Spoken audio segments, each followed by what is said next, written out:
week. I think it was last week. Yeah.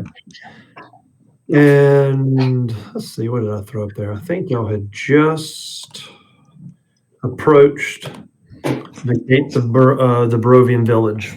Two children ran up to us and asked for help. And I was denying. Brock flipped them off, and y'all walked right on by. Yep. Baron.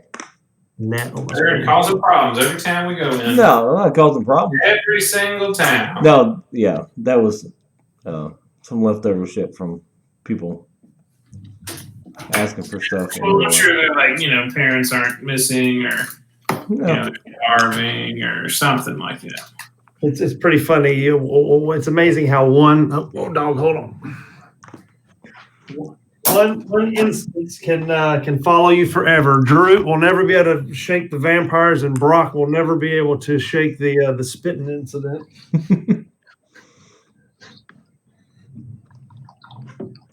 All right, but for real, if we're going back to that point, I mean, obviously Dro's got to ask at least what's wrong with children asking for help. Oh, okay, all right. Well, let me pull that back up because there's no way I could walk by children asking for help. Okay. All right.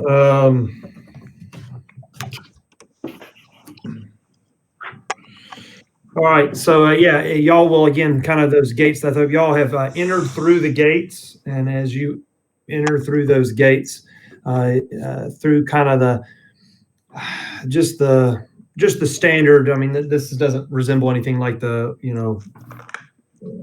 fog with a mind of its own, but kind of the mist on the ground as you kind of see off in the distance the ramshackle village ahead of you. Y'all are kind of walking down this cobblestone road with some of these row houses, townhouses that are kind of derelict and abandoned. They're spaced pretty far apart, but they kind of line the road on each side as you head down the road. And then again, as y'all had been walking toward the village, you had what appeared to be two small children that had kind of walked off from the side to the right, to your right, off from one of the townhouses, and they had kind of stopped you and said, "Yeah, please, we need help." And then again, that's where Baron would have said, "Oh no," and then I'm assuming at this point Droop would have, despite Baron's saying, we'll talk, no money here. I've got no money for you. Drew would have stopped. Is that what you said? Yeah, I mean, I would have at least asked them what's wrong. That's literally like one of my character flaws is I must help people in need. Okay. So Drew will stop, and I guess the very first thing that you kind of notice is that it appears to be an older girl, maybe somewhere around the age of 11 to 12 is what you would kind of guess. The boy looks like he's somewhere between the ages of maybe 5 and 7, 5 and 8. He's kind of clutching what appears to be kind of a tattered stuffed animal of some sort. They're dressed in. Are you serious? They're dressed in almost like a Gothic, almost like they stepped out of like the 15th century attire, like Jack the Ripper time, I guess you'd say. They've got kind of a dour look on their face, and the little boy is the one that had initially said, "Please, sir, help us." And so when he sees that he has caught your attention, he'll kind of take a step forward and say, "Please help." There is and before he can say anything, the older girl. We lost him. I heard him say, "Are you serious?" right before he whatever happened. He wasn't really that interested. This is where Baron taps Drew on the back of the head and says, "We're not talking to these kids." Yeah, I was going to let him go. Well, you don't. I mean, I guess while we're waiting for him to reconnect, would Baron continue to keep on walking? Would anybody else continue to keep on, or is everybody going to? I would short step it and just really sigh and be like, "All right, what's going on here?" Okay, all right. I mean, because of Drew. Okay. Let's see if we can get him back. Yeah. Let's see here. No, I would have certainly kept going. Okay. Let's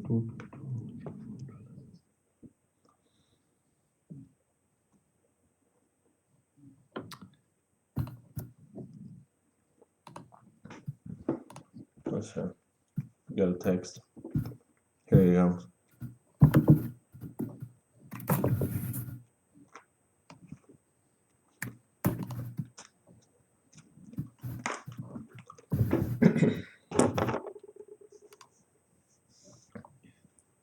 All right, let me hear. I'm gonna throw up a picture of these while we wait for him to reconnect. There he is. Okay, I don't know what happened. My bad. Oh, that's right. All right. It just like dropped out of nowhere. Yeah, no. Chris had said that he had heard you say "oh great" or "not now," something like that. So I'm not sure what was the last thing that you had heard. I was hearing the age descriptions of the kids, and that was it. Okay.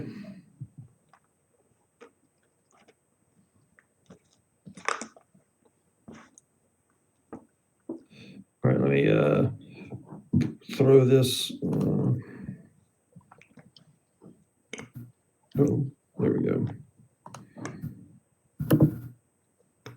All right, anyway, yeah, they so like I said, they're kind of dressed in like this kind of old timey attire. The ages that you heard, it appears to be somewhere between maybe 10 to 12, somewhere in that range, and 5 to 7, 5 to 8, something like that.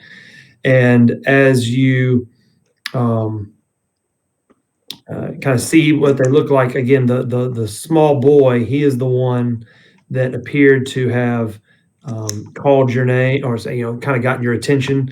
And so when he sees that he has gotten Drew's attention, he will kind of step forward and say, "Sir, please, we need your help." And kind of before he kind of finishes his sentence, the older girl that's kind of saying is going to kind of not grab him, but kind of pull on his shirt and pull him back, and kind of shush him, and tell him to kind of stop talking, and you will be able to overhear her. We don't know who these people are. And she's going to kind of hush him. There's little boy. What seems to be the trouble?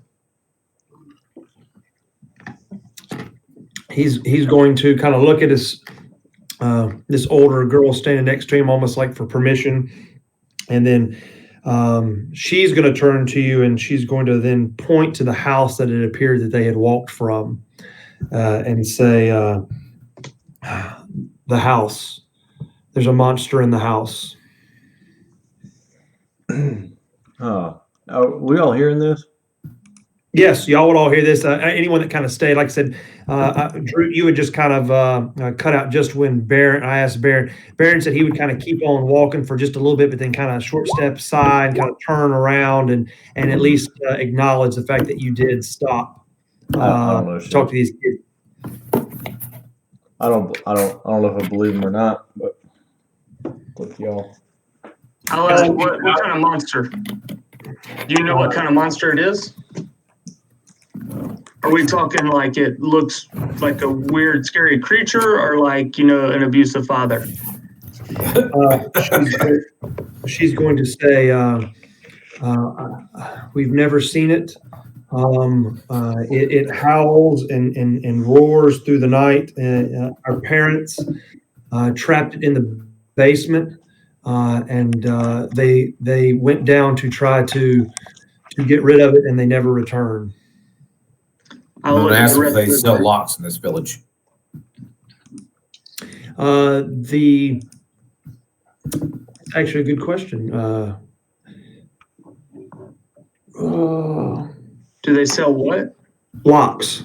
Oh, locks. She is going to look at you almost as if she doesn't understand the question.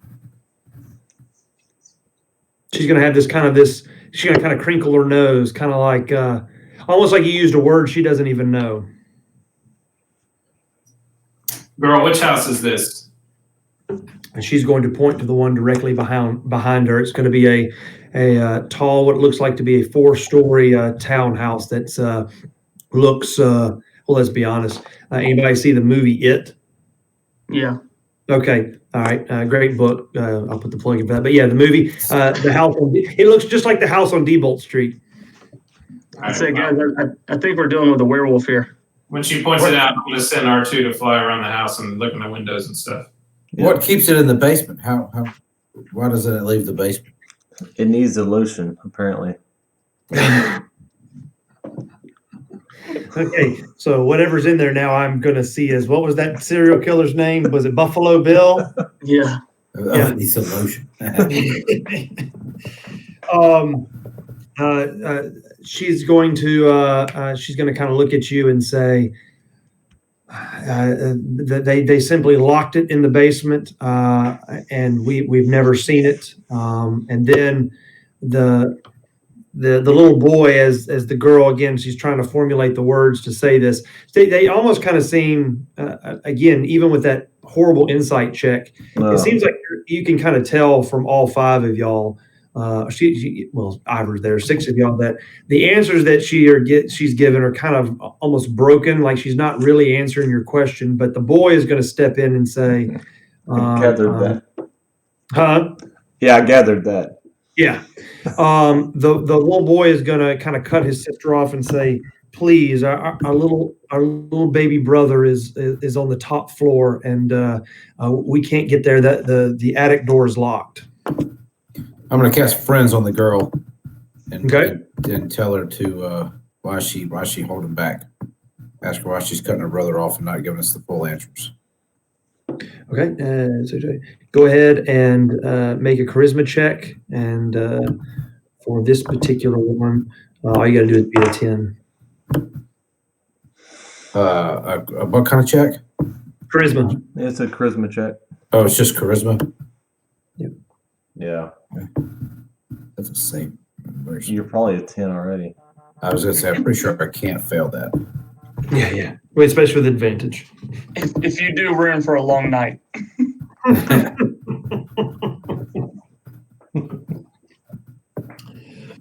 All right. So when you ask her that, she will say, well, what was the question? Why is she being so evasive? Why is she not letting her brother answer the questions? She's going to turn to you and you obviously easily succeeded on that. She's going to say, because if you enter the house, you will die, and we want no more blood on our hands. How many other people have entered the house? Too many to count. Oh, is this the death house that what's his name mentioned? Yeah, so we can just keep going, right? Where's I've heard enough, boys. But guys, there's a boy trapped in the house. I feel like I have to. Yeah. Somebody. So Drew would actually that is a very perceptive thing that Drew. One of the few times he is. Well, that's not perception. That's be more history or recalling history. He's going to remember a statement made by one of the Vistani that y'all, just as he was being thrust into the fire, and Drew's going to kind of put two and two together, and he's going to shout that out, say, this sounds familiar. And then Jack is going to say what he just said. He's heard enough. And they're going to these two kids are just going to kind of stand there and look at you. Hey, kids, I think you need to just come with us, maybe, or just stay away from that house. Don't go near the house. Okay. They look at you and they kind of nod their heads and say, "But where should we go?" You said your baby brother's trapped upstairs? They both kind of nod. How long's your brother been in? They kind of look at each other as if, almost like the lock question, like they're confused by the questions, like they don't, almost like they don't understand the concept of time. Then they look at each other and look back at you kind of confused. They kind of shrug their shoulders and say, I don't know. We haven't seen him in forever, it seems like, but we hear his cries. I don't even know if these kids are alive right now. I'm gonna use divine sense. Thank you. All right. And remind me everything that because it's a laundry list of things that pings. Well, it's celestial, fiend, or undead. Okay. Then they're not going to ping anything like that. Okay. Hey guys, they're not undead. They're not undead. Yeah. Well, I'm gonna reach in and just like touch the little boy, like pat him on the head, and just see if he's actually tangible. He is not. Your hand passes right through him. Shit, guys, we got ghosts. They're ghosts. They're dead. Yeah. They're illusions. Wait. I thought you could feel undead people.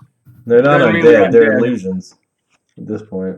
There's something that's not undead, but are still translucent, I guess.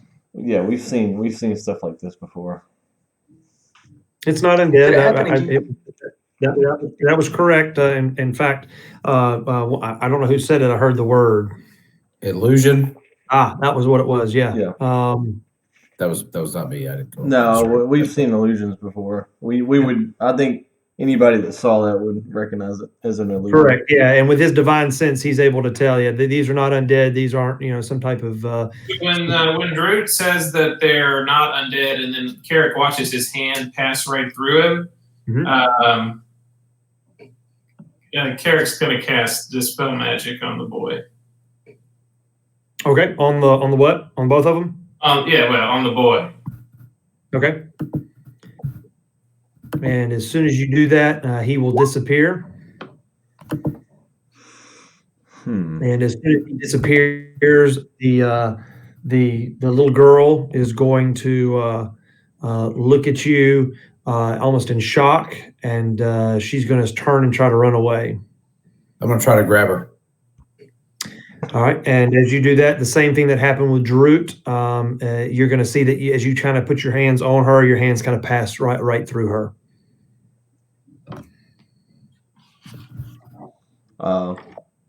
Which way is she running? Yeah, do we care if she gets?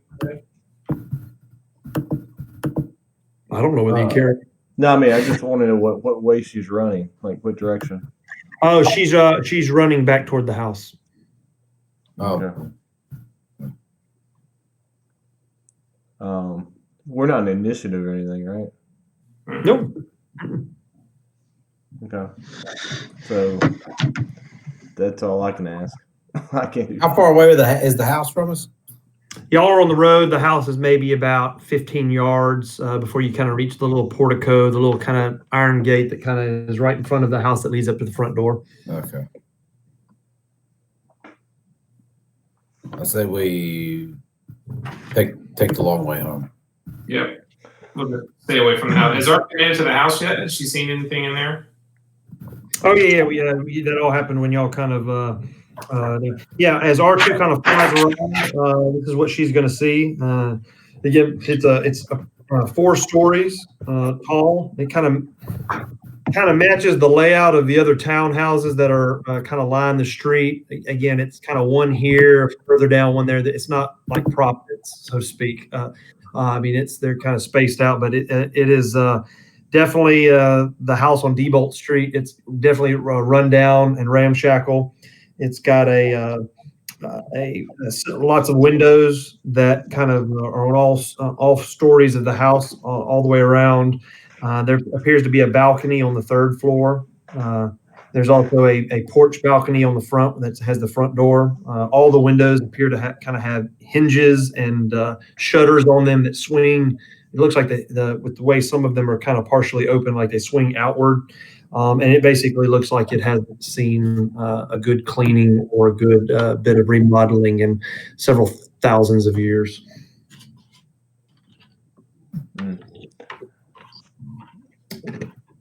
And so those guys said this was like a death house. Carrick kind of was napping during that part of the conversation. Yeah, it was right when I was going to shove his head in the fire. Grim kicked him in, said something about we're going to die in the death house, and then he burned alive. That did happen. Okay. Well, I guess as of now, there's an illusory girl running towards the death house. Do we care if that happens or not? I don't think I care. Baron does not care. Well, now that I know they're illusions and not real, I don't care anymore. He 100% wanted to pass these kids over anyway. So Yeah, Baron was right. I couldn't have passed up without at least asking if kids were in trouble. But now that I know they're not real, we're good. We spoiled your imaginary people trap. So as y'all kind of stand there trying to figure out exactly what just happened as you watch this girl run toward the house, it almost seems as if she kind of fades out of existence as she reaches the porch and the front door, and y'all are kind of the six of y'all are kind of left standing there looking up at this, I mean, obviously haunted type house, and realize that at this point this is maybe not the strangest thing you've seen thus far, and decide, you know what, we're going to head into the village proper, which is exactly what y'all will do. Y'all put this townhouse in your rearview mirror and begin making your way back into toward down the road toward the village of Barovia. As you kind of look around, you'll see that the gates are kind of getting further and further behind you. And let's see here.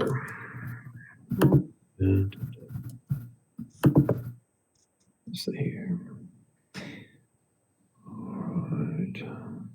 As y'all get closer to the village, you're going to notice that the townhouses start to get closer together, and not only closer together but smaller.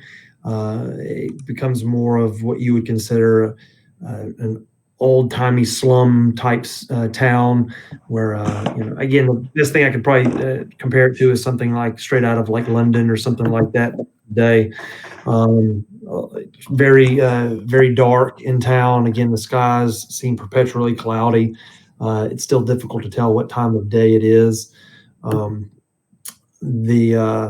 village lies kind of in the shadow of what was previously told to you as Castle Ravenloft. Y'all remember that conversation with Vistani about that? Do y'all remember that? Do I need to refresh your memory? probably, yeah. I remember the name. I can't remember anything else about it right now. That is the Vistani when y'all were kind of questioning. You actually learned a lot from them until some of them attacked you as werewolves, and then y'all kind of questioned one of them and kind of tortured one of them. But y'all were able to verify through all those conversations that Castle Ravenloft is where Strahd calls home. That is his castle. Oh, that's right. And it's high up on a peak of a kind of a cliff, small little plateau that overlooks the village of Barovia. And so as y'all kind of enter into the village, you are able to see way up almost into the clouds the Castle Ravenloft itself. It's again, it almost seems like you can't even see the top as it's so high over the town, but you can just make out the lights and what appears maybe be some torches on the castle walls. And as y'all again kind of walk into the village, these shapes, these tall shapes, kind of loom out of the dense fog that kind of surround everything. It's not really a great road you're walking on. It's kind of wet, muddy cobblestone, and these tall shapes again that have kind of getting smaller and smaller as you reach more into the village. It appears to be village dwellings. The windows of each house almost appear to be black. You don't really see any lights. You notice just the faintest sounds of things kind of like shutters creaking as they swing in the breeze. You hear the occasional cat call as animals kind of roam the streets. You do hear what sounds to be like a mournful sobbing that kind of echoes through the streets from a distance. You can't really tell which direction they're coming from, but basically you're kind of able to ascertain that you've pretty much arrived in the saddest place on earth. and you don't see anybody out on the streets. It's almost as if the village has been abandoned. And I'm going to. Yeah. Y'all are going to be entering in from the east. This is Barovia, correct? Yeah, again, the whole valley is the land, the realm of Barovia, but this is of the three. That was one of the other things that Vistani kind of talked to you about. This is one of the three major villages of Barovia, and this one just happens to be called the village Barovia, or the village of Barovia. On the east, correct? Yeah, y'all are going to be entering from the east, so I'm going to throw y'all in the town map.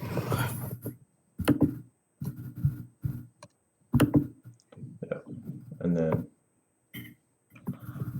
so y'all will be coming into the east, and like I said, this is your first really good look of the village itself.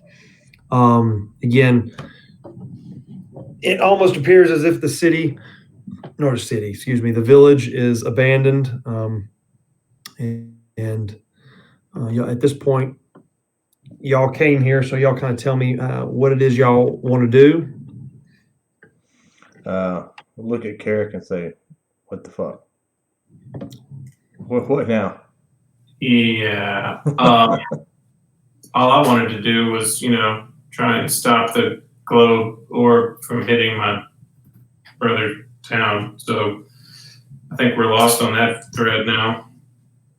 So, what in your knowledge of history do you know about this place? DM.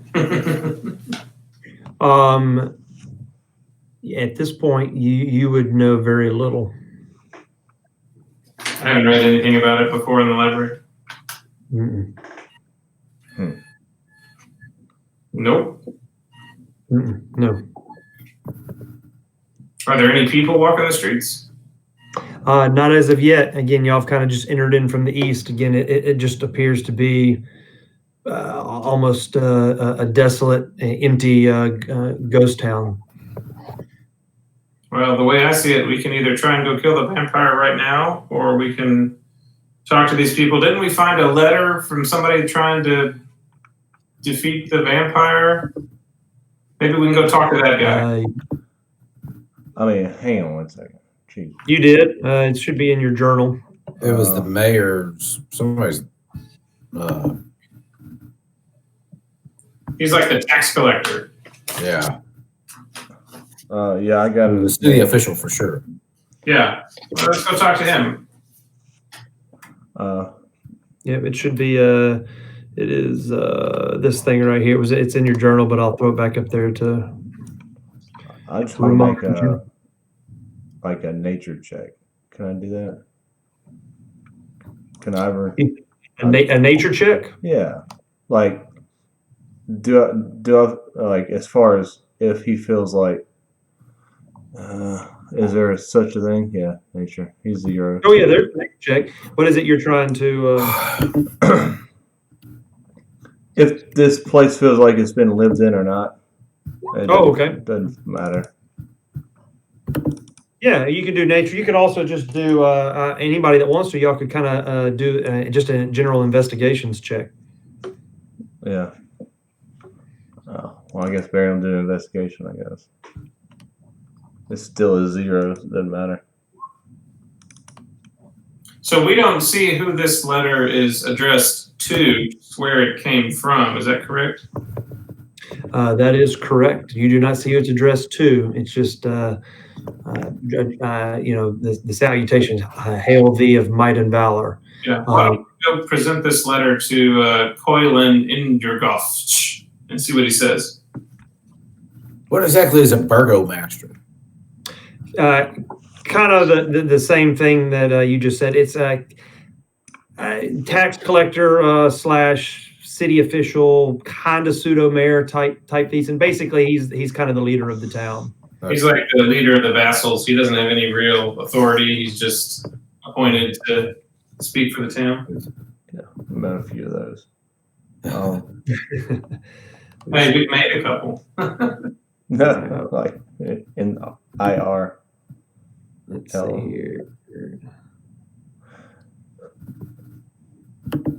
So through the nature investigation, did we determine if anybody's actually living here or if this is like a ghost town? Let's see here. All right, where's the? All right, Baron is going to kind of, as the group kind of stands there at the cusp of this town, Baron is going to kind of walk around just a little bit, not far from the group, but just enough to kind of look at some of the houses up close, take a look at the road.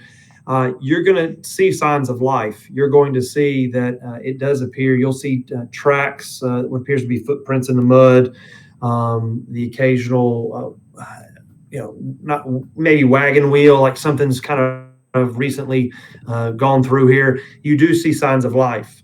Everyone else, how about everybody make perception checks?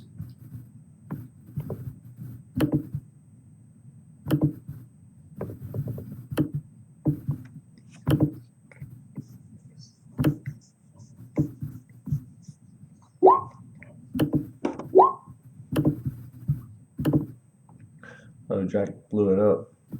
All right. Yeah, we'll just let's see. We lost Trevor for a second. Yeah. And Trevor's got a pass of 19, and so Jack's got a 19 as well. So R2's a 20. Okay. Carrick, what was yours?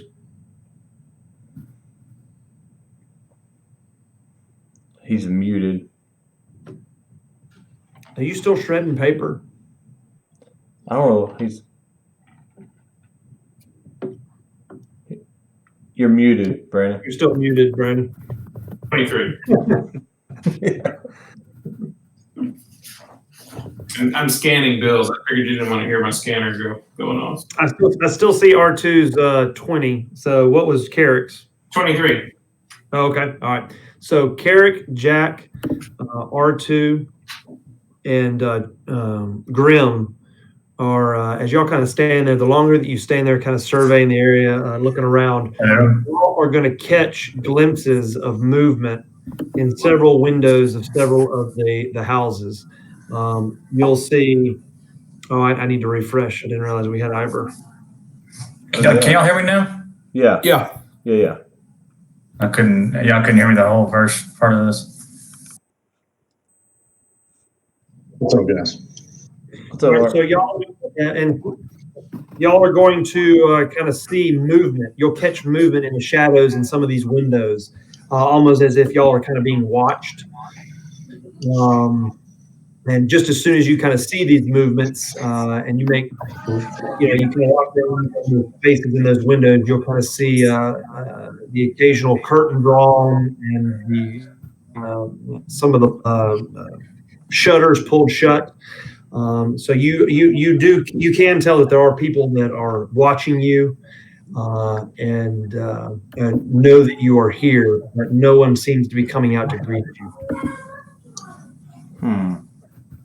It's the exact opposite of the warm welcome you got from the Vistani. What time of day is it? I'm sorry, you cut out there. No, what time of day is it? From the best that you're able to tell, based on the rest that you took with the Vistani, that you were mid-morning, it's somewhere around 10 or 11 o'clock. Have we seen a sunset or a sunrise yet? You have not. Okay. So with my 23, do I see any signs that are written in common, or what language do I see written around? It's common. And did R2 take a well, I guess that'd be the question is R2, are you keeping her close to you, or is she doing a flyover of the town? Yeah, sure. I'll send her out. Okay. All right. These are some of the things that she's going to see as y'all again, and that would give definitely credence to the fact that you're going to see more and more movement the longer y'all stand there, and you now kind of look at each and every house that's in your field of view, and again, you'll see random movements in some of these darkened windows. And as y'all do that, R2 is doing his B-52 flyover of the village, and she will be able to see some buildings that have signs out like you would a normal village. She's going to see something that's called Bildrath's Mercantile. She's going to see something that says Blood of the Vine Tavern. She's going to see something that says, where is it at? Church of Barovia.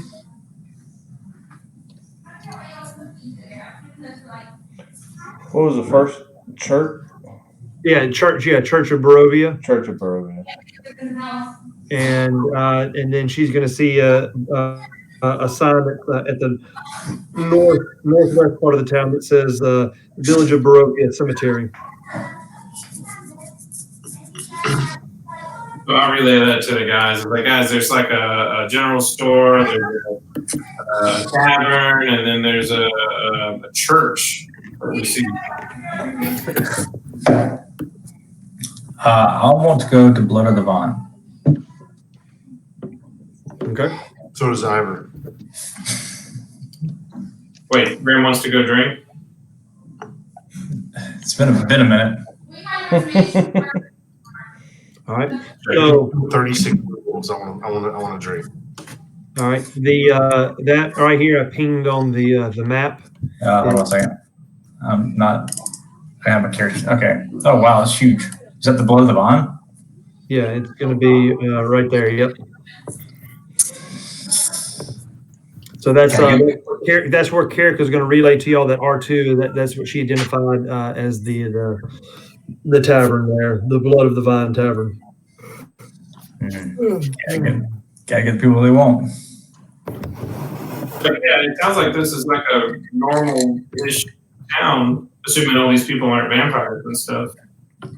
A normal communist town run by a dictator.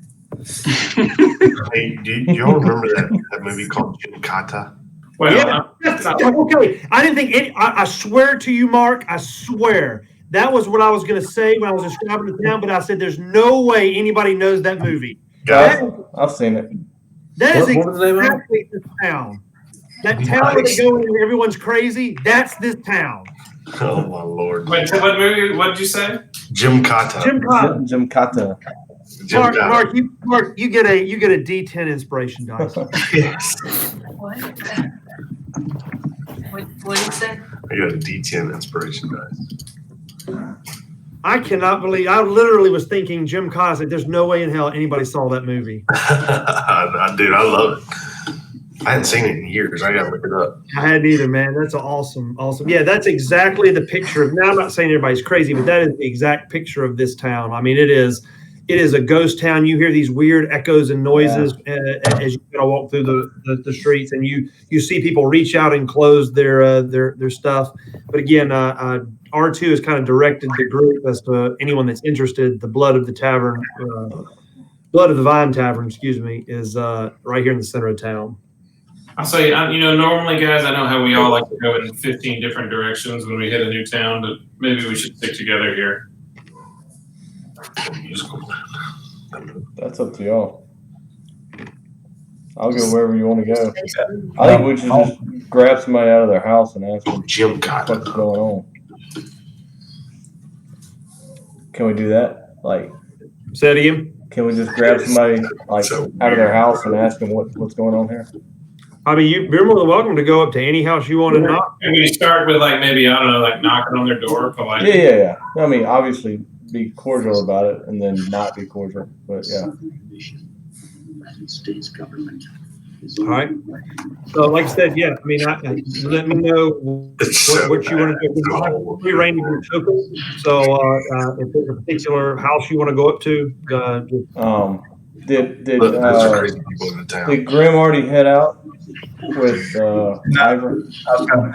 I can't, Mark. Your audio is playing through your mic. Look, You can't hear us. do I? Anyway, I'll wait. I guess if we want to stick together. No. I mean, we're just, I'm sorry. I was showing Cole the Jim Kata trailer. Sorry. It's so bad looking, by the way. Oh, it is, man. But it's still an It's awesome so movie. bad looking. Yeah, if y'all wanted to go to the tavern, go ahead. I guess Carrick and whoever wants to knock on the door and see I what want to go to happens. the tavern with Grim. Yeah. All right, well, we'll just go to the tavern then. I'm taking Alana with me though. All right, y'all will. Y'all feel free to you can move your tokens up. Y'all got control of them. If y'all want to go to the tavern, let's go. I mean, that's fine too. But I would like to have a peasant perspective.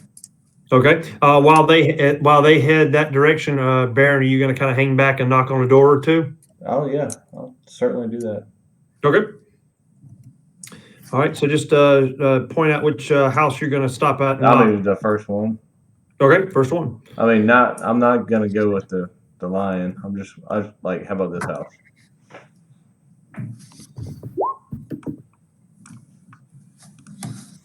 All right.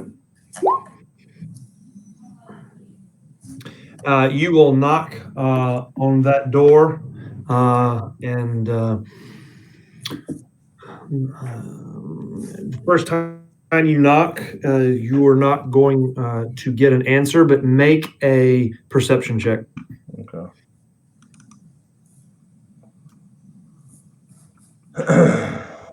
Let's see. Perception. Oh God, dang! +5 and I roll 8. Jesus Christ. All right. You are just going to hear the faintest sound of movement inside, but you don't get an answer. Do you want to knock again? On the same house? That's up to you. Like I said, you didn't get an answer, but you hear just the faintest sound of movement, but you couldn't quite tell what it was. I'll go to the next house. Okay. Same. Perception? Or Yep. knock or whatever. Yeah, you're just knocking. I have my own table here about what's Okay. going on with each house. And that is 14. All right. When you do that, you're going to hear a voice on the inside of this house. Who is it? It's a traveler, friend of the city. I guess. I don't know. What was that? You said traveler. Yeah. What do you want? I need some information about the city. You're in Barovia. Can you expound on that? Can I have a conversation with you, or you just want to have one sentence conversations? Make a perception check. Not a perception. I didn't mean to say perception. A persuasion is what I meant to say. Okay. I don't know why I said. I finally rolled decent. Okay. Boom. As you kind of say that, you'll see that the door kind of cracks open just a little bit, and you're going to see one of the ugliest human beings you've seen in a long time, and you've seen some ugly ones. As you kind of open the door, as they open the door, and you see that this face is going to kind of appear out of the darkness on the inside. You'll see what appears to be maybe just the faintest of candlelight in the background, but you were successful with that, with getting him to open the door, and he's going to say, I don't make a habit of talking to strangers, especially strangers that don't know where they're actually at. What is it? What kind of information are you looking for? Where could I possibly hold up here and be safe? And why is it so quiet around here? In answer to your first question, he'll say, if you're looking for lodging, your best bet is the tavern. As far as the second question, make another persuasion check. Yeah.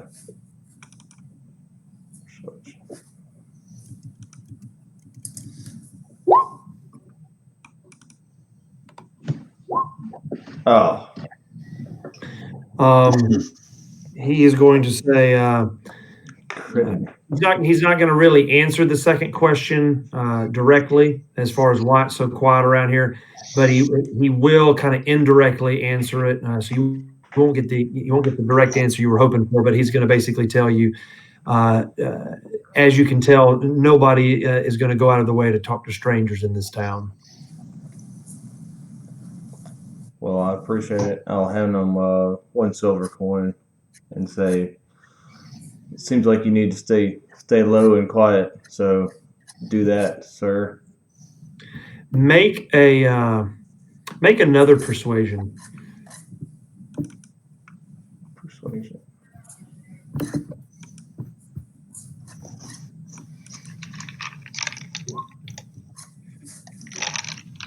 As you kind of hold that silver coin out, you will see his kind of gruff facade kind of almost for a split second disappear. He'll almost appear like a look of gratitude or kindness, like he's not used to that kind of action. But then he's going to kind of hold up his hand and say, "Sir, while I appreciate that show of kindness, I'm afraid that silver has no value here." What could I offer you of value?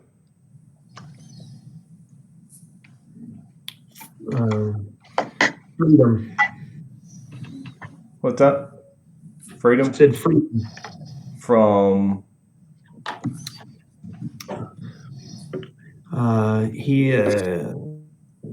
he's going to say freedom to walk the streets without fear.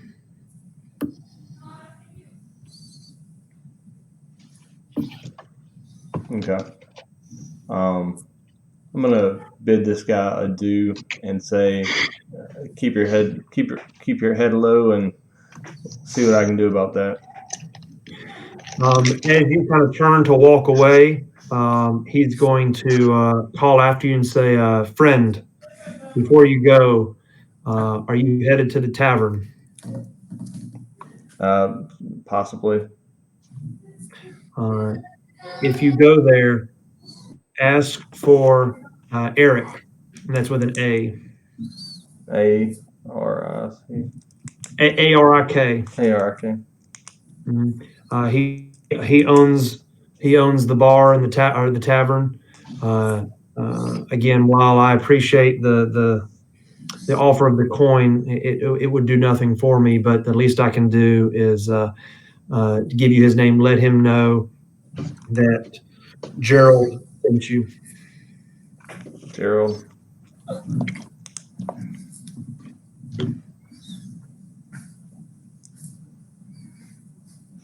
I'm gonna just ask him to hide the coin, keep it, hide it, put it on the mantle or whatever he wants to do with it. But I'm not gonna take it back from him. Okay. He'll take it from you with a sigh and say again, thank you. In a day and age long before this might have been worth something, but now it is not the currency of the land, but I shall take it.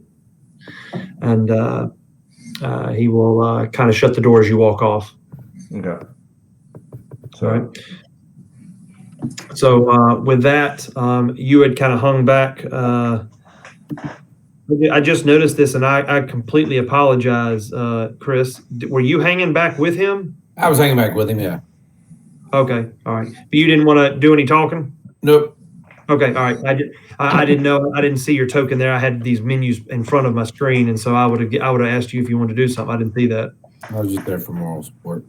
Gotcha. All right. So all right, then the two of y'all kind of hung back. So we'll cut over to the other four. Y'all are going to walk up to this building that R2 had identified.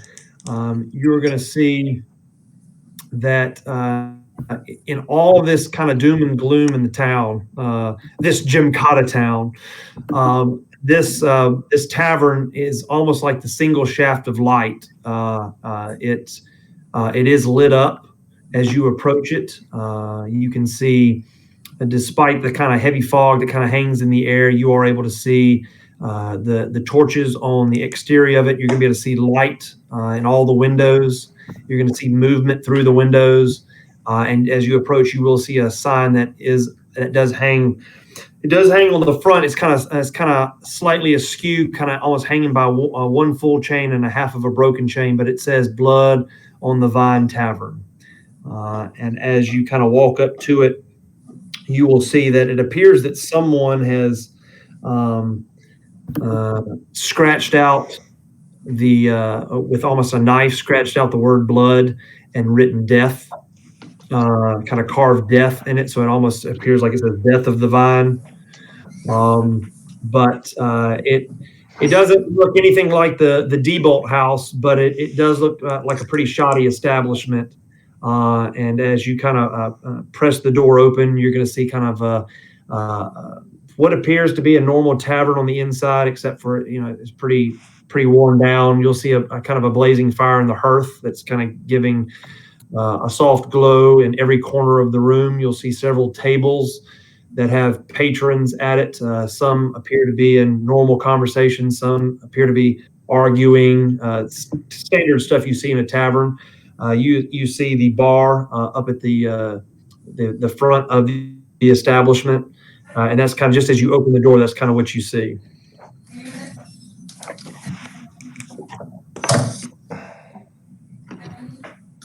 I was muted. I'll go to the bar and I'm gonna tell the line to get us a table.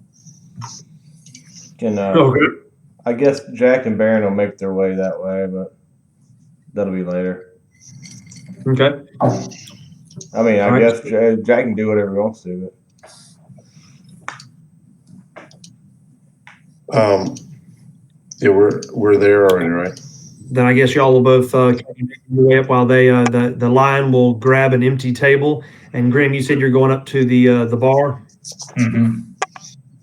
Okay. Yeah, I'm at the bar. Oh, you. Okay, Ivor and Carrick, where are you going to be? And Drew. I'll go sit at the table, I guess, if people are getting a table. I'm kind of just eyeing everyone, wondering if everybody's actually ghosts. Okay. All right. Then Drew is going to kind of stand. I'll just be right in the middle of the room, just kind of looking at everybody funny. Doing a bit of recon as Carrick and the Lion sit down at the table, and then Ivor and Grim are going to approach the bar. Drew, go ahead and make a perception check.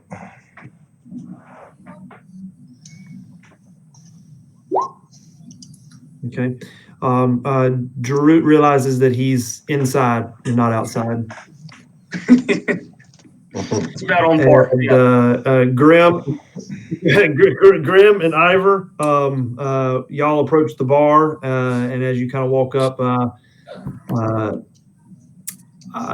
almost again, as you could imagine, the people the patrons at the bar up at the actual bar table or bar stand are going to, the ones that were engaged in conversation, you're going to kind of notice that y'all walk up and they don't recognize you, and you'll notice that the conversation almost immediately ceases up at the bar itself, and the barkeep is going to kind of look at y'all, surprised to see people that are not yokel locals, and he's not really going to even offer you a drink or say anything. He's just going to kind of just look at you almost like you don't feel uncomfortable. He's just kind of staring at you.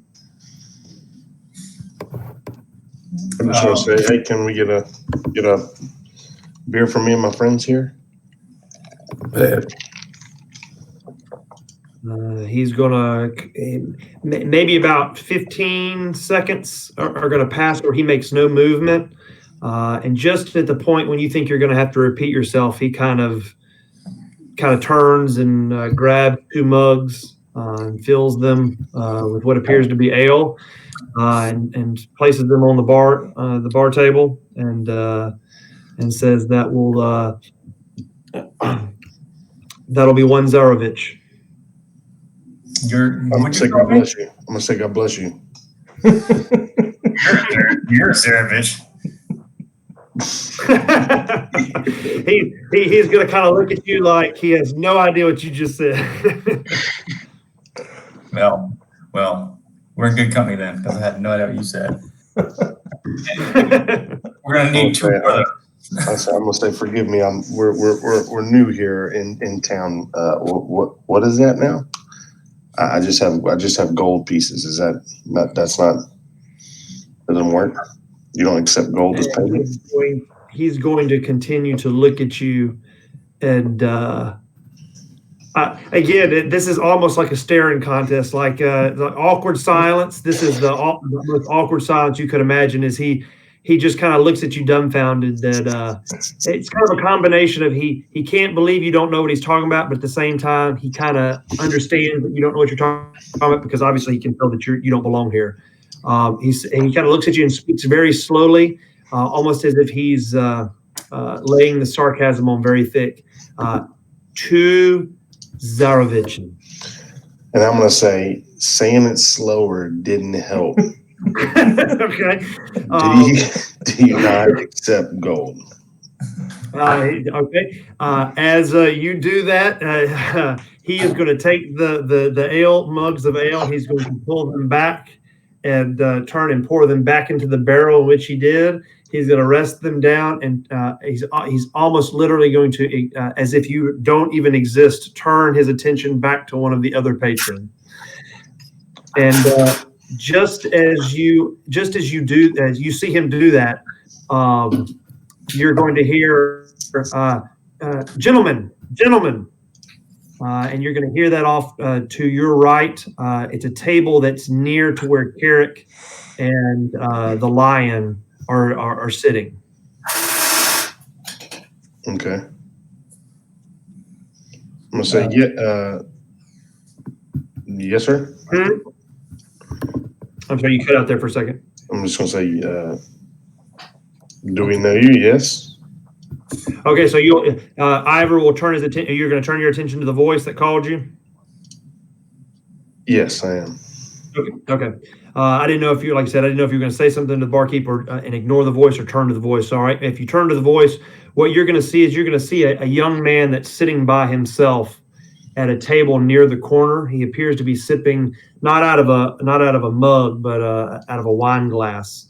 And you can he's going to kind of motion you over to his table. Can you help us get drinks first, if you don't mind? Did you kind of yell that over to him, or did you walk over to him? Yeah, I'm going to walk over. I'll kind of walk kind of midway. Okay, all right. And I'll just say, we'd be glad to join you. We're just trying to get something to drink. Can you help us?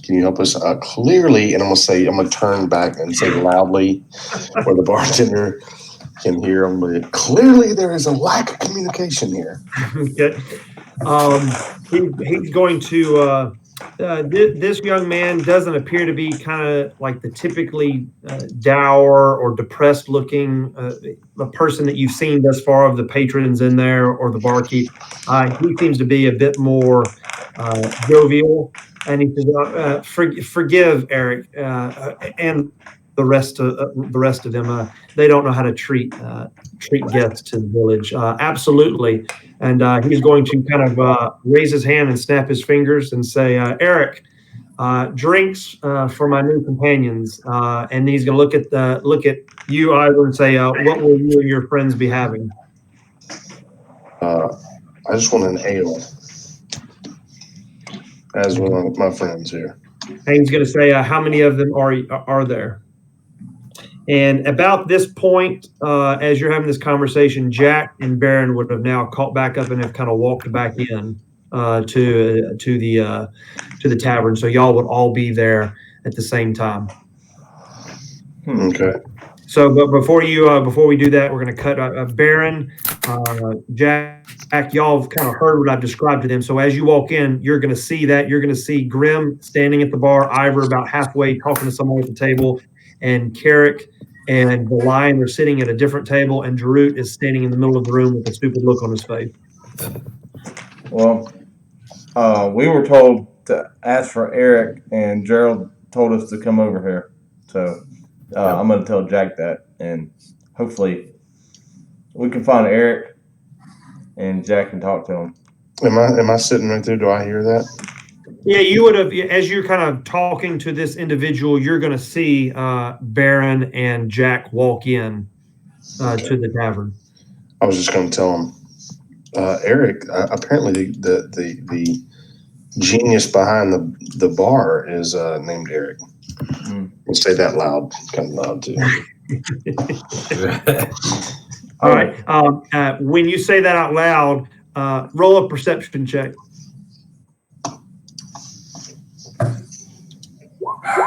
Oh yeah, absolutely. You will see Eric, the barkeep, has turned his attention to you when he heard his name, heard what you said, and he's going to kind of shoot you a look and say something under his breath, but then kind of turn back to the patron. So you're going to see that he kind of said something derogatory in your direction, but you saw it and heard it. But I'm gonna make a mental note to switch whichever glass he gives me with Jack's. Okay. All right. So y'all will Baron and Jack, y'all kind of talk over to Ivor, who's kind of standing there. Are y'all going to approach the bar, or are you going to approach Ivor? I'll go up to the bar. I'm gonna follow him because we need to tell him Gerald. We've already talked to Gerald. All right. So Baron and Jack are going to kind of give the nod to Ivor, let them know that they understood Ivor, and they kind of understand the lay of the land, what's going on. But y'all are still going to approach the bar, and while y'all approach the bar, we'll cut back to Ivor, who's talking to this individual, and he is going to say, absolutely, he's going to have snap. This is when he was snapping his fingers, and get Eric's attention again. And say, I need, and he's going to look back at Ivor and say, how many ales do we need? 6. He's going to then look back at Eric and say, I need six ales, please. And I'm going to kind of chop, Eric. Eric is going to look at this individual that you're talking to with a nod, and then just as you do that, he's going to look at you and say something else under his breath, but then turn around, appearing to abide by the directions given by this individual, and you'll see him filling up 6 mugs of ale. And then as you do that, I guess you can turn your attention back to this individual and tell me what it is you want to do. I'm just going to say I appreciate the service. Obviously, you have some influence here. Is this your place? He's going to say, no, this is not my place, and I'd like to say that I have influence here. It would be my father or my late father that had influence here, but allow me to introduce myself. My name is Ismark Kolonovich. Ismark Kolonovich? That's a mouthful, huh? Ivor. I'm gonna shake my head, reach out and shake his hand. He's gonna take your hand. It'll be a firm handshake, and then he's gonna, with his other hand, invite you to sit down, and then kind of point at the 2 that he saw you walk in with, which would have been, or excuse me, the 3, Droot. The 4, Droot, the Lion, Carrick, and Grim. He's going to kind of point at the table and invite you to sit down with him. Don't mind if I do. All right. Is everyone else going to sit down with him, or are y'all going to stay where you're at? I'll go over there. All right. What about Carrick? Yep, I'll go. All right. I'm going to send the line. I'm just going to walk to the nearest, most unthreatening person I see and just kind of touch them to see if they're real. Drew goes up to an individual and pokes him. And when he does that, the guy's gonna say something. It's almost like a guttural muttering, like a what the hell are you doing? So yeah, you'll make contact. Okay. You're not gonna get a really friendly look or reaction, but you do make contact. They have a corporal nature. Okay, then I'll just be like, oh, I'm sorry, and I'll go join the rest of them. Okay. All right. So you'll have a seat, and y'all will all be, the 4 of y'all will be sitting down with this individual while Baron and Jack have approached the bar. And what is it that y'all want to do? I just want to tell you, we were sitting here about Gerald to talk to Eric with an A. Okay. As you say that, when you first started talking, you almost could. It almost seemed as if the barkeep was not even listening to you. But the moment that you said Gerald's name, his kind of head did a quick twitch right in your direction, and he will address you and say, "You, how do you know Gerald?" We just met Gerald. He He told must us have made quite an impression Door-to-door on solicitations. he's going to say you must have made quite an impression on him. He's not one to simply send anyone here. What can I do for you? well, he seemed like a nice fellow. You seem like a nice fellow. So, what's the deal with the town? Who's got their thumb on top of this town? Both of y'all make, since he's there, y'all are both, the two of y'all are talking, both make persuasion checks.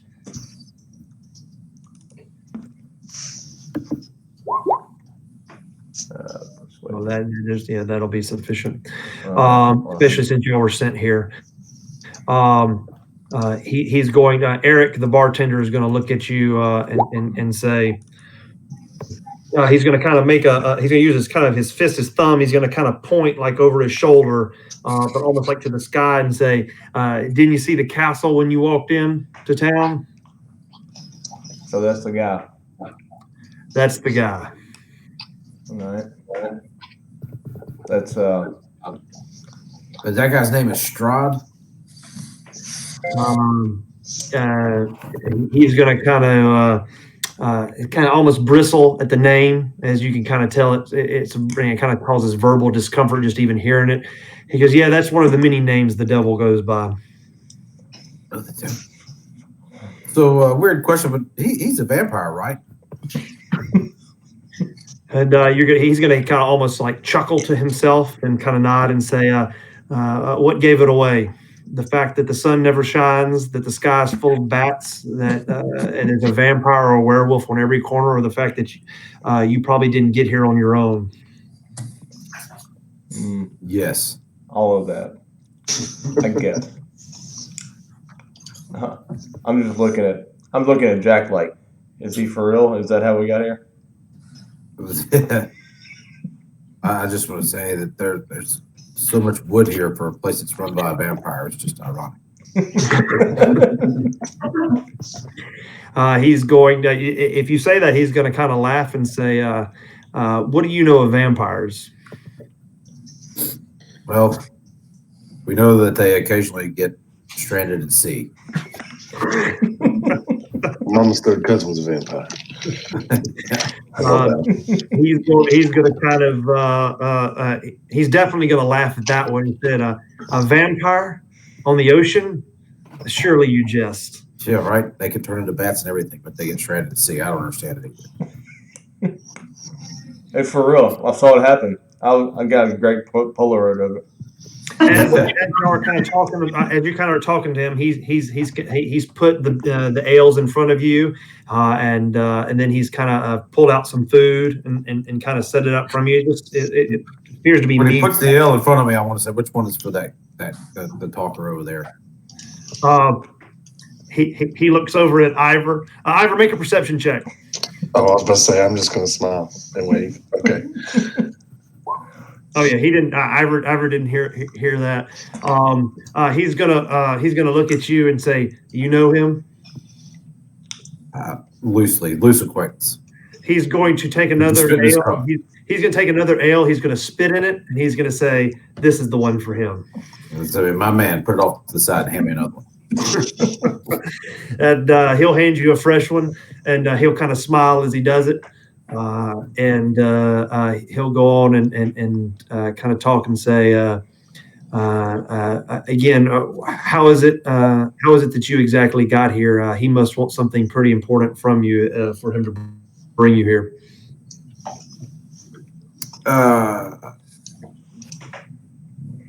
Well, we were actually just walking in the woods. We got chased by a fog, and we huddled up for the night, and here we are. You're going to kind of see a look of understanding on his face. He'll kind of mutter under his breath. You'll hear him say, "That damnable fog." He says, "You must have made it past the death house then." Yes. Creepy kids. What Screaming. What did you find in the basement? We didn't go in there. You're going to see almost a look of surprise on his face. Then make a perception check. All right. You're almost going to see a look of disappointment / concern or fear. It'll be just a glimmer of it, but it's almost going to seem like he's had a jovial attitude with you, but then when you kind of tell him you did not go in it, it's almost going to seem like for a flash of a moment there that he is surprised and sad to hear you say that.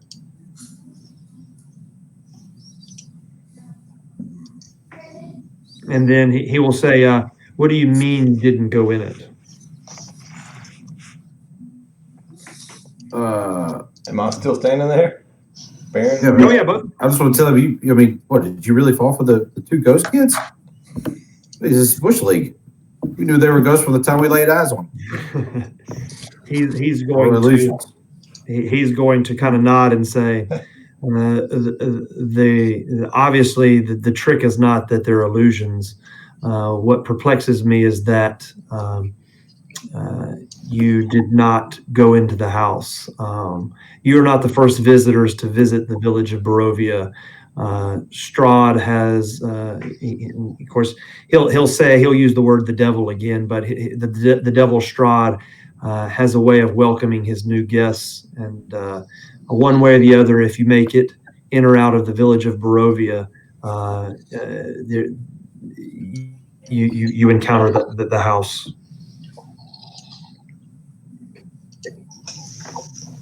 So what would happen if I just walked back to that house and set it on fire? He's going to chuckle with that. He's going to tell you we've burned that house down hundreds of times, and it always rebuilds itself. Maybe I could fix that. Huh. Carrick wouldn't know that he's not at the bar. Yeah, we'll have to tell him that. Yeah. Well, we've had some strange encounters with children, and we kind of thought that was a bad idea, so we kind of passed it over. But if you're saying we must encounter it, in or out, we'll have to deal with that at a later date. He kind of nods and he says, "There's one thing you can be sure of.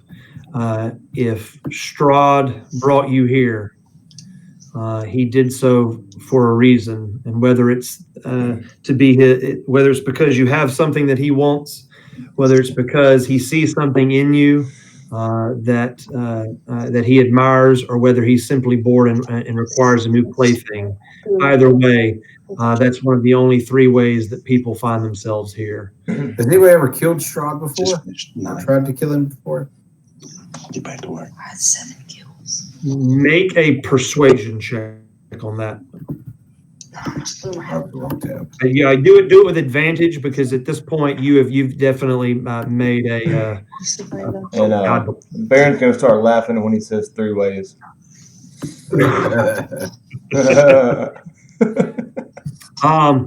He's going to. At this point, he's almost gonna. You're gonna see him almost visibly kind of not cower, but kind of look around. His voice is going to become very soft, and he says, "Yes, Strahd has been killed before." Recently?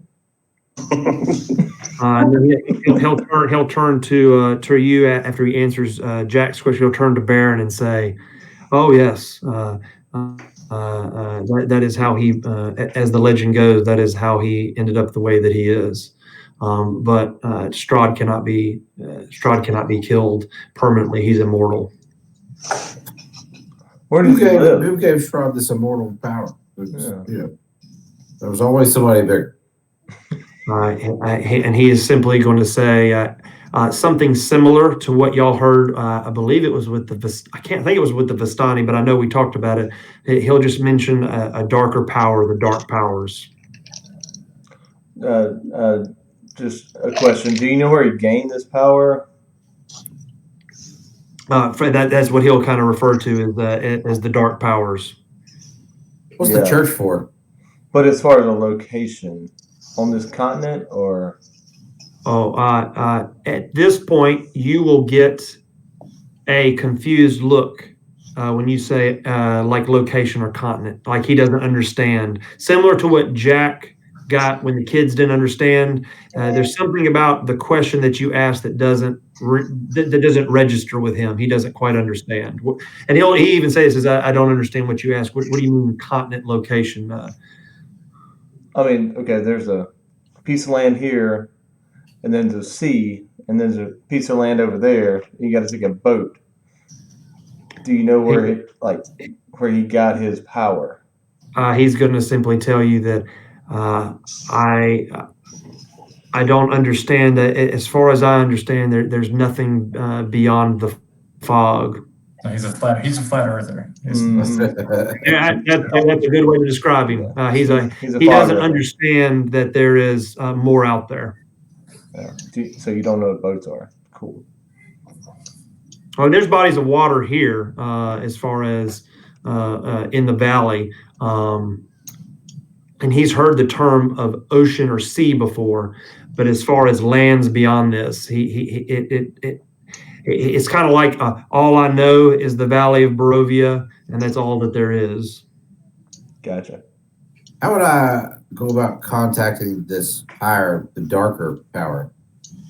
Has anybody ever tried to do that? He's going to almost shush you and say, talk like that. This is neither the time nor the place for that type of talk, but I can simply tell you that the one and only person that we believe that has ever talked to a darker power would be Strahd himself, and that's why he is who he is. Who's the church for? He is going to give you the name of a gentleman by the name of the priest Donovich. He's going to say he runs the church up at the northern part of town. He says, but it has no congregation. There is no religion here anymore. We've been abandoned long ago by the Morning Lord. But the Morning Lord is who? Is the local deity? Legends and lore tell that Lysander, the Morning Lord, used to look after the Valley of Barovia until Strahd ascended to power. I'll break it to him softly, but say I think there might be some religion here now. And as you kind of do that, he's going to kind of say, look, I need to attend to the other patrons, but the gentleman over there, and he's going to say, we call him Ismark the Lesser. He's a good man. You might want to, if you're with the gentleman over there, and he kind of points to Jack, and then kind of smiles as he looks down at the drink that he spit in. He says, if you'd like to join them, Ismark the Lesser maybe be able to answer more of your questions more comfortably than I'm able to do, and he can lead you in the right direction. Okay, we'll go over there. Hey, before one last question. Is there anybody here that's been brought from the outside that's still here?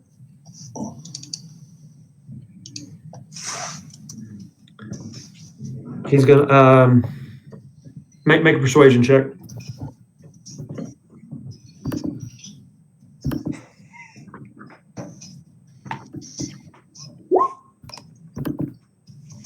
Hey man, you could talk. You could talk about anybody to do anything. I was going to say, does the bard ever even need to make a check? Yeah, we made that might be a foregone conclusion. Good point, Drew. All right. He's going to kind of lean really close, and he's going to ask you. He's going to kind of going to point to Jack and kind of motion you to come close. Okay, I'll do it. Okay. He's going to say, "Be careful with questions like that, friend. Strahd has eyes and ears everywhere, but to answer your question, yes, there is someone that has come from the outside and still remains here."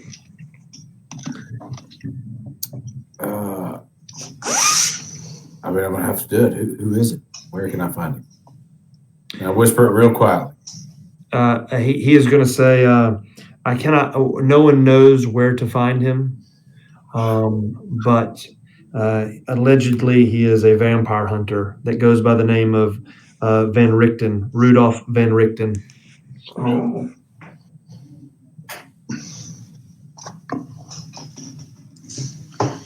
Rudolph, thanks, friend.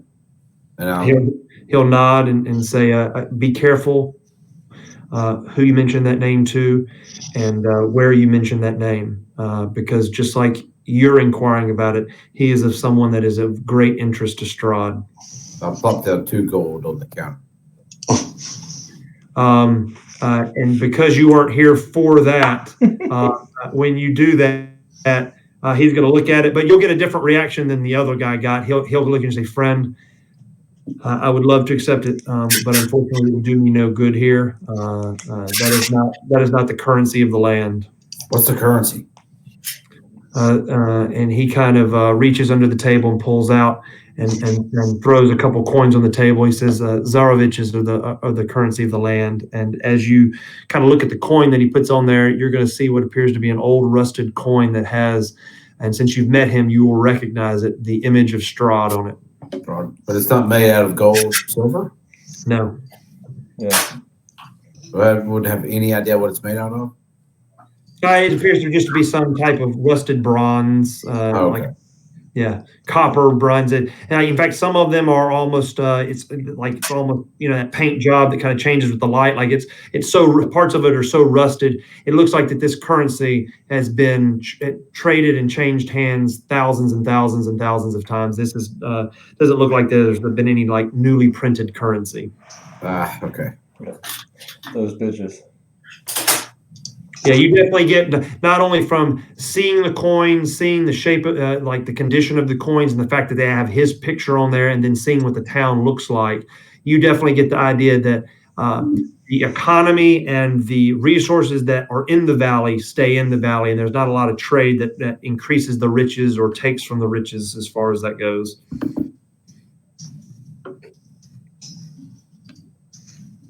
Well, I just tell him thank you and walk over to. Okay. So, Baron, are you going with Jack over there? Or are you going to stay at the bar? Yeah. No, I'll go with Jack. All right. So y'all will come to the table as they come to the table, they're going to hear me telling the guy, and then the rug just attacked him. I swear, it just wrapped him up. It was hilarious. It was great. And we were like, "Oh no, that's not a rug." And then we were like, it was great. The carrot he had it all wrapped around him. Yeah. Absolutely. Y'all, Baron and Jack will walk up as it appears that Ivor is in the middle of like a grand story. Carrick obviously does not have a look of humor on his face. Carrick is not enjoying reliving the story. Carrick just sets Ivor's hat on fire. And he's going to again. You'll walk up to him in the middle of the story, and this gentleman that you're speaking with that introduced himself as Ismark Kolonovich is kind of enjoying this story immensely. He's enjoying his umpteenth glass of wine.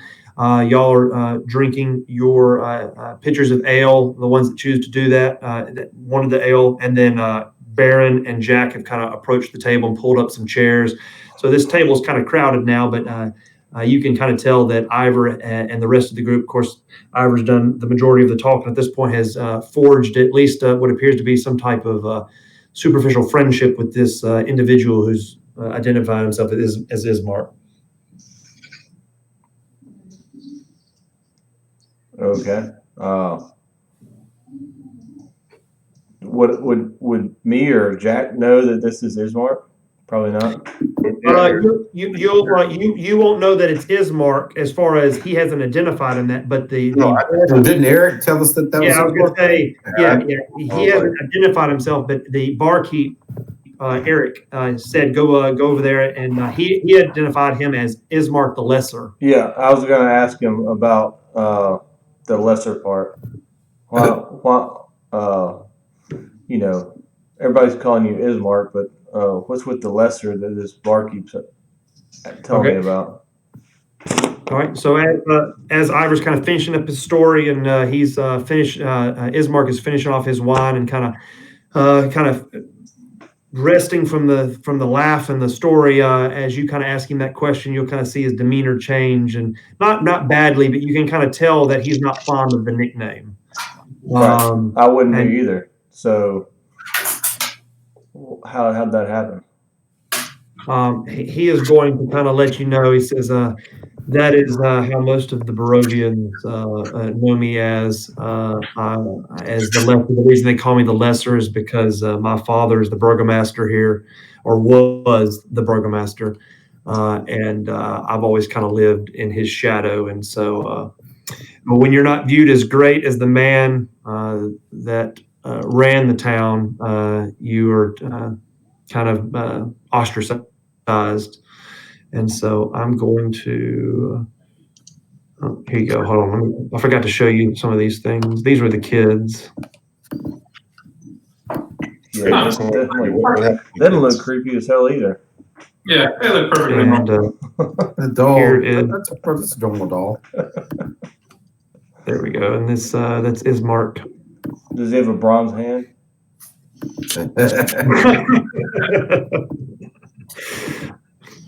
So yeah, he'll kind of let you know that's why they kind of call him that. It's just since he was a child or a teenager, that's kind of the name that the villagers have called him, and it just kind of stuck. And again, he let you know. He says, I take no offense from you. You don't know any better, but I'd appreciate it if you wouldn't use that nickname.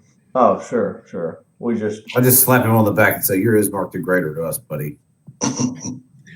He's going to smile, and he's going to raise his hand to Eric and say, more ale, more wine. And Eric is going to nod, and you'll see that he's beginning to work on that. And he'll say, well gentlemen, I have been regaled with stories from, and he's going to point to Ivor. He says, but I have to ask, obviously you do not belong here. What brings you to the sorry village of Barovia?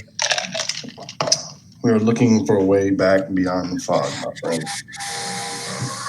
And he is right, going, we do not belong here. He's going to kind of, as he's done before, kind of laugh and keep that jovial look on his face. But he's going to say, "Friend, there's only two ways. Excuse me, there's only three ways." Again, and then Baron, I guess, is going to laugh again. 3 ways. 3 ways past the fog. And that's if you kill Strahd, when Strahd kills you, or if you're a Vistani. The Vistani can move inside and out of the fog? He's going to say yes. Okay. So if you kill Strahd, you can move in and out of the fog? Yeah. The fog probably goes away now. Sign us up for the kill Strahd deal. Talk to me about that. Is there a membership fee for the facade? We got dues. Pay our dues here. He's I feel like I have to tell everybody the bartender just told us Strahd died not that long ago, and he keeps coming back. So just alert. He's going to kind of look at Jack as you say that. Again, everybody kind of talking. He's kind of nodding and agreeing with what you say. The first thing he's going to laugh at Ivor's statement about sign us up for killing Strahd, is that he'll let you know. He says, "Well, those are lofty hopes, but that's pretty much impossible." Then he's going to turn to Jack and say, "Oh, you are correct. Y'all are not the first visitors to his realm. he has made it a hobby of his bringing different travelers or adventurers into the Barovian Valley as his playthings. And sure enough, usually he'll fall to their sword, fall to their spells, but it's all a show. It's all an act. He always comes back, and they are never seen again. So you said the second way would be to die, correct? At this will be the first time that when you'll see that he doesn't have a smile on his face. Again, almost similar to what you saw since you were there. The look, almost the exact look that Eric the barkeep had of almost like disappointment or sadness. That says, and when he says, he kind of nods and says, unfortunately, that's how it always ends. I've seen many warriors come through here, many mages and wizards and people of great skill come here, but it all ends the same. When he is tired of playing with you and is ready to move on to a new challenge, he will dispose of you. Mm-hmm. Okay. So the only two legitimate ways to get out of the fog is to what? Die? Or kill him. So if we kill him, we get to go? Is that what happens? You said that people disappear. So if they kill him, do they just they're gone back to wherever they came from? No, he's gonna look. He's gonna say, let me kind of fill you in more on Barovia, and he's gonna kind of go into some of the history of Barovia. But basically, he's going to kind of tell you. Long story short, he's going to tell you that the Valley of Barovia was a real place, and it was a beautiful place. It was looked over by the Morning Lord, Lathander. And at some point, a millennia ago, Strahd came into power, and he came into power through a pact with the dark powers. And when this occurred, not only was Strahd cursed, but the entire Valley of Barovia was cursed as well. And we are, as you can probably tell, whatever the Barovian vernacular of not in Kansas anymore would be, it says, you are not, you are on one of the plains of dread, the domains of dread. And there is no escape as long as Strahd is living. And unfortunately for you and for us, and he's going to kind of motion to, like he's talking about the whole town, the whole valley, Strahd is immortal. And I want to ask this guy, you seem to have a firm grasp of time and location. Nobody else here has had that so far. He is going to nod and agree, and he's going to let you know. He's going to give you kind of a description. He's going to let you know. He's going to say, he'll kind of say, if as long as you are okay with it, I can give you a little bit more history. He says the inhabitants of this valley, they were the Barovians. They were a happy people that were very, very welcoming and very family oriented. But when they found themselves to be part of this curse and found themselves with the inability to leave the valley, when Strahd took over, they have kind of fallen into despair, fallen into depression. And so forgive me, or forgive the town if most of them do not appear to be welcoming of you. They're not welcoming of anyone. It's nothing to do with you specifically. It's anyone from the outside that has seen the world outside. For many of them, they don't even know about the world outside. Are they born here, or are these people? Are y'all a millennia old as well? He's going to kind of nod. He's going to say that's an extremely good question. Most people just assume the worst of the Barovians. So very few try to learn or understand about us. He's going to explain to you that we lead normal lives. We're born here and we die here. Unfortunately for us, not all Barovians have a soul. Some are born with a soul. You can say that. Everybody we met's tried to kill us until you. Those soulless bastards. Well, he's going to look and say, "Who's tried to kill you?" The gypsies, people in They were Viscontis. The Vistani. Yeah, he's going to nod at that, and he says, "Oh yeah, they. Let me guess. They welcomed you into their camp. They answered all of your questions and seemed to be helpful." Yeah. Yeah. He says they are Strahd servants. Okay. They are many millennia ago when Strahd was immortal, not immortal, but amortal. During one of his military campaigns, the Vistani people helped him when he was wounded, and when he was cursed as a reward to the Vistani and their loyalty to him, he bestowed upon them the ability to come and go from the valley, come and go from the fog. In fact, they are one of the chief ways in which he lures adventurers here.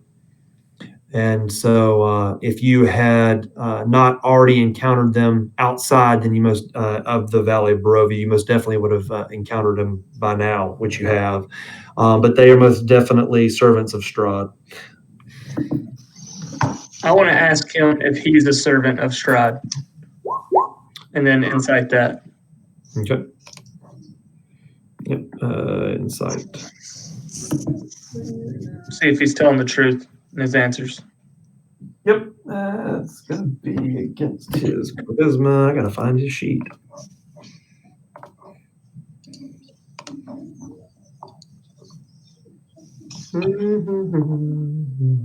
There we go. Name ABCs. Where is he at?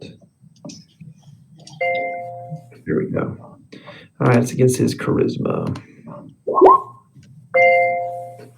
All right. Yes, he is telling the truth.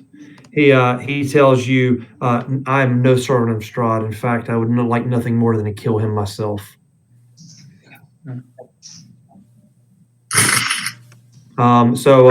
As he kind of redirects back to Jack and the original question about how old people are here, he's going to say, no, it's average ages.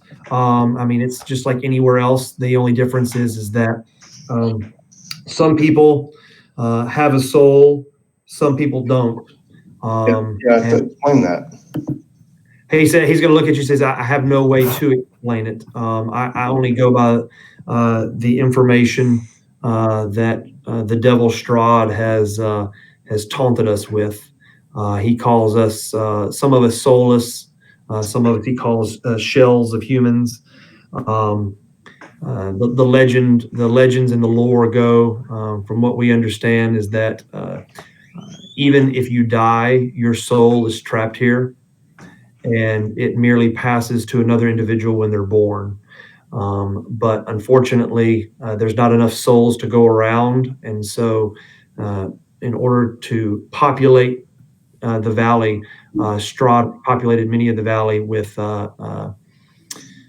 They're not illusions. They are people, but they have no soul. They come from Strahd's will. He repopulated the valley, so a vast number of people are soulless shells, while a few actually do have a soul. And typically, the ones that do have a soul are a bit more friendly and a bit more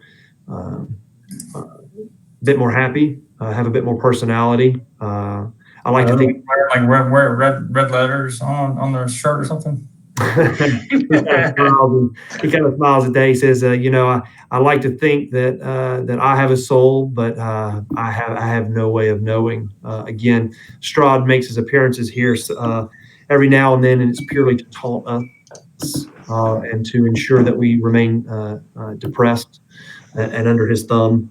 But he says, make no mistake that the Barovians, none of the Barovians here support Strahd. It was Strahd's armies that conquered Barovia with the help of the Vistani. It is Strahd's intention to make sure that we are as unhappy as possible. You said armies, like explain that. He's got an army in that castle or around here, around town. I hadn't seen any.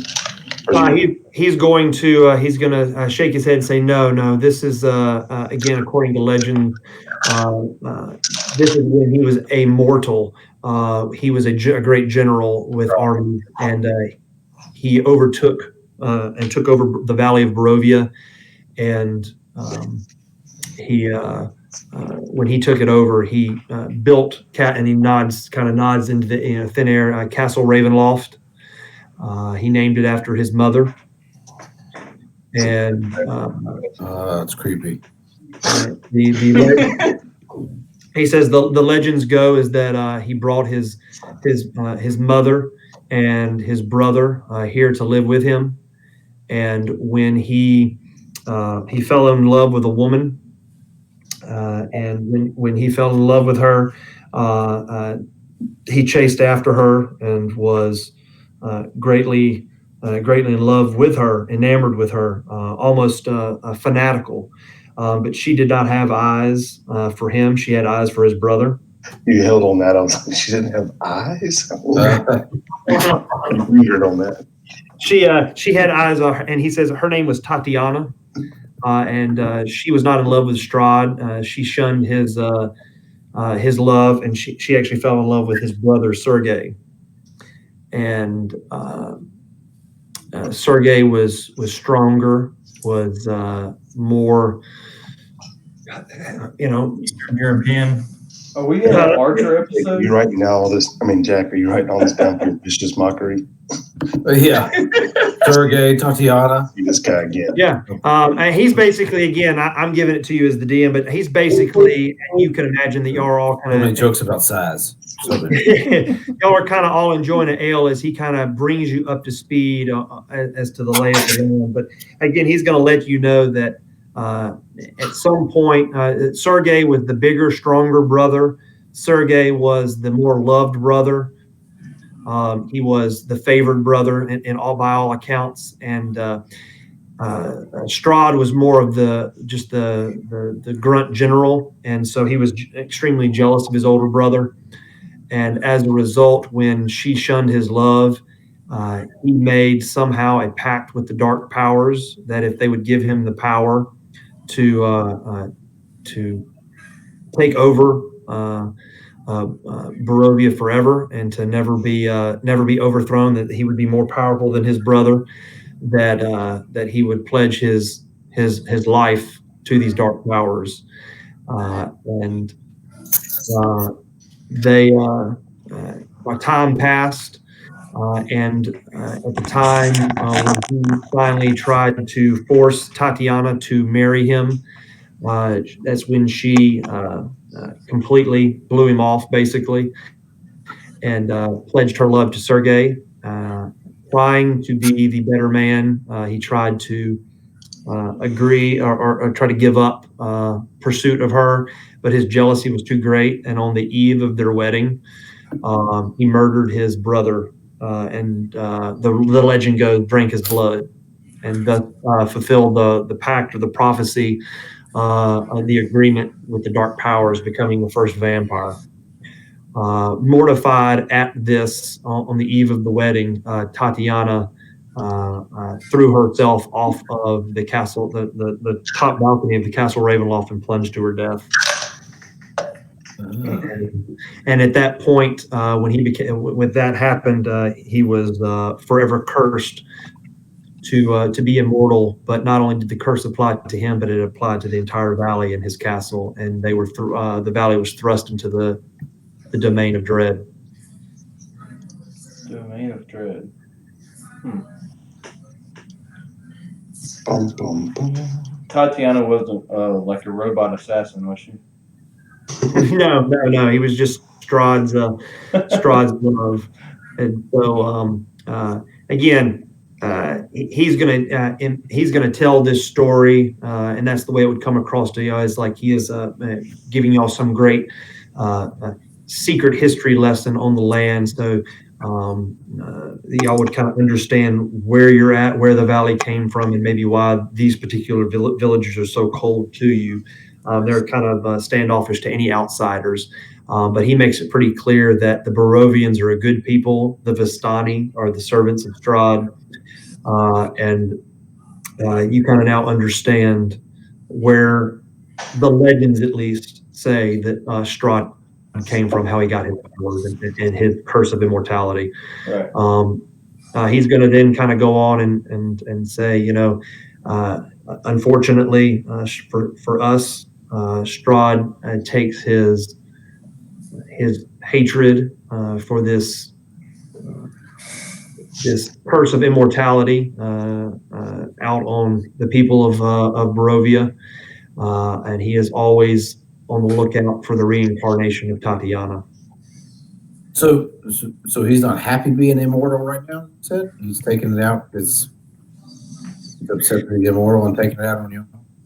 He kind of smiles and says, absolutely. I would assume that even part of the legends are true. He would not only probably hate himself for what happened, especially the love of his life, committing suicide because of what he did.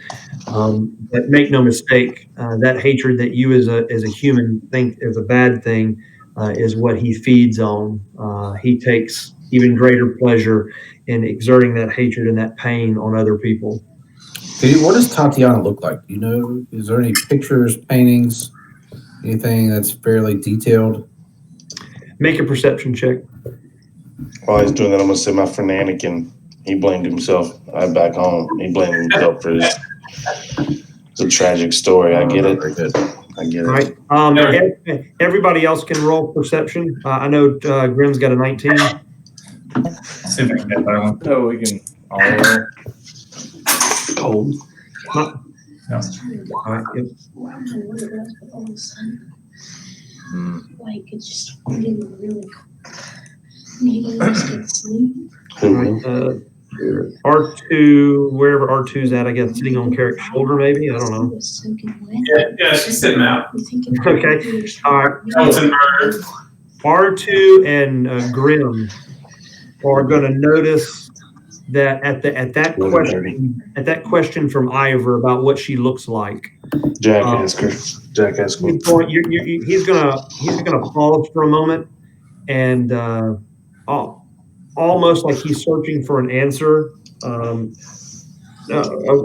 way to describe it. But R2 and Grimm are going to notice that his demeanor kind of changes almost to that of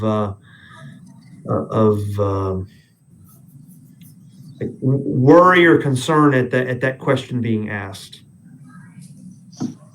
The one about Tatiana? Yeah, about the question about what she looks like. She like yeah, I don't know. I mean, have you seen her? He's going to kind of pause again, and he's almost frozen, and he's going to say, I don't really know what she looks like. I mean, does she look like me? Make a insight check.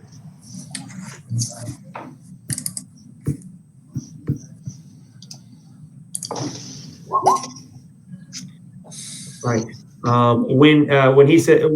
Before you said he doesn't, does she look like me? Kind of as a joke in answer to that question and to Ivor's initial question.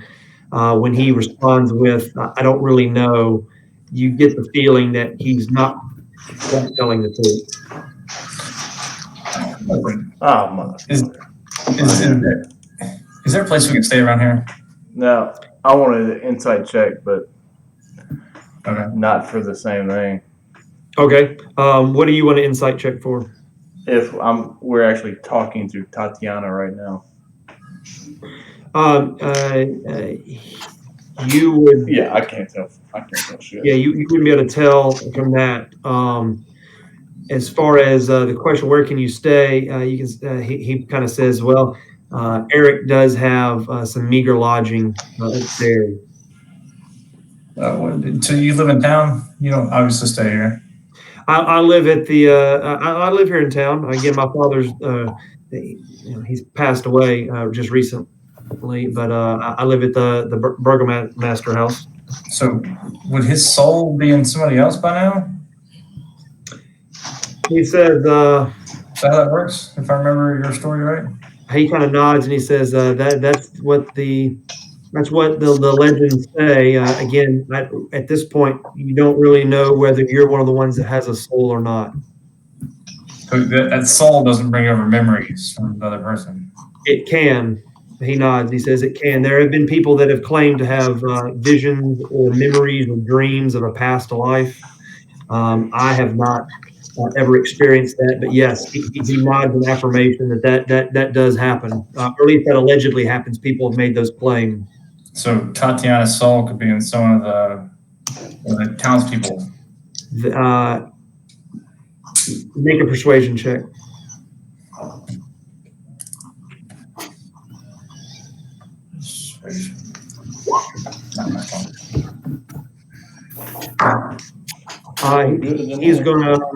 He's not gonna answer that question. He's gonna kind of remain silent. That's good enough. And I'm gonna say, listen. Well, what? Did you have a follow-up question for that? I did not. I got all the answers, but I mean, I'm gonna say, look, it's smart. These guys are pretty smart here. They're around me. Not me, but these guys. Very smart. They're the smartest. Definitely the smartest guys I've ever seen. If there's a way that we can kill this guy for good, these are the dudes that can figure it out. We're gonna bed down for the night, but can we meet tomorrow? We'll give you tonight to think about how we can do this. But we want to help, and we want to get the heck out of here. So if it's the best way to kill this guy, tell us what. Even if it sounds crazy, tell us how to do it. Because see the dude that caught my hat on fire. Dude's read a couple books. Knows we got some knowledge in this room. I know there's been plenty of other people that have come before, but they ain't like us. We're the Iron Lords, by the way. You might have heard of us. I don't know if you've heard of us, but you might have. But if you haven't, that's who we are. So, we're interdimensionally known. Yeah, we're kind of this plane, that plane. That's a Run DMC song, right? I got a -1 on that. Oh, that's impressive. Is it An actual 0. Does anyone else want to try to persuade? I'm gonna say all that, and I'm gonna be like, "Am I right, guys?" Yeah, I'll jump in on that. Jack? And then Jack's gonna help me. Okay. All right. There we go. We want this. We want this train to move. So someone else. Jack's gonna say what he said. That's what he said. What he said. Ditto. Right. He's initially going to look at Ivor like, okay, your stories were great, but you're an idiot if you think you can kill this guy. But then Jack is going to chime in and kind of echo what Ivor said, and he's going to say it with a bit more convincing.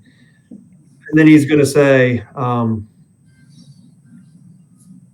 you have to know that while I would hope and pray that what you say is true, I have other concerns that are more pressing at this point than whether you actually have the ability ability or not to kill him. Well, And then pressing you. he's going to say, what he's going to, let's see, he's going to, first off, he's going to say, my chief concern is that I fear for the life of my sister. I didn't even know you had a sister. He's going to, let me help you out here with this. Hold on. I'm going to totally lean over very quietly and bump Ira on the shoulder. So we have the letter from his dad about his sister. Thank you. Yeah, I was going to throw it back up there. You can see, I was hoping someone was going to catch on that, but yeah, you have a letter not only from this guy's dad, but it references the guy's. Was that in the first 30 minutes of tonight? Yeah. No, that was a dead guy we found on the road that had the letter that said. So the guy, the message never got out is the assumption. See, that's why y'all are smarter than me. Y'all are smarter than me. Yeah, I was going to throw it back up there just to kind of help y'all out. But yes, that letter that you found references this guy's, you'd say, I guess, stepsister or whatnot. But it is a letter that was by the hand of his father. So important document, mysterious letter. No. It's under your important. Yeah. So is when he says his sister, I guess I'll just ask: is anyone going to reference this letter? I'm just going to say, what's your sister's name? He's going to say Irina. Who's got the letter? Who physically has it? Thought Barron had it, or was it Grimm? It was either Grimm or Barron. I can't remember who walked up to the body. Walking up the body sounds like Barron. I'm just saying. No, I don't walk up most bodies. It might have been Grimm. Let's just say Grimm's got it. Okay. Wait, but he's not here, so Barron has it. There you go. Okay. Yeah. All right. That's fine. I have it. Well, and I think y'all shared the letter, so I guess that would just be the question: is do you want to reference this letter, or do you want to continue? Jack, Yeah, Jack, so I'm gonna say, Jack, yeah, that sounds familiar to you. we found this letter on the side of the road.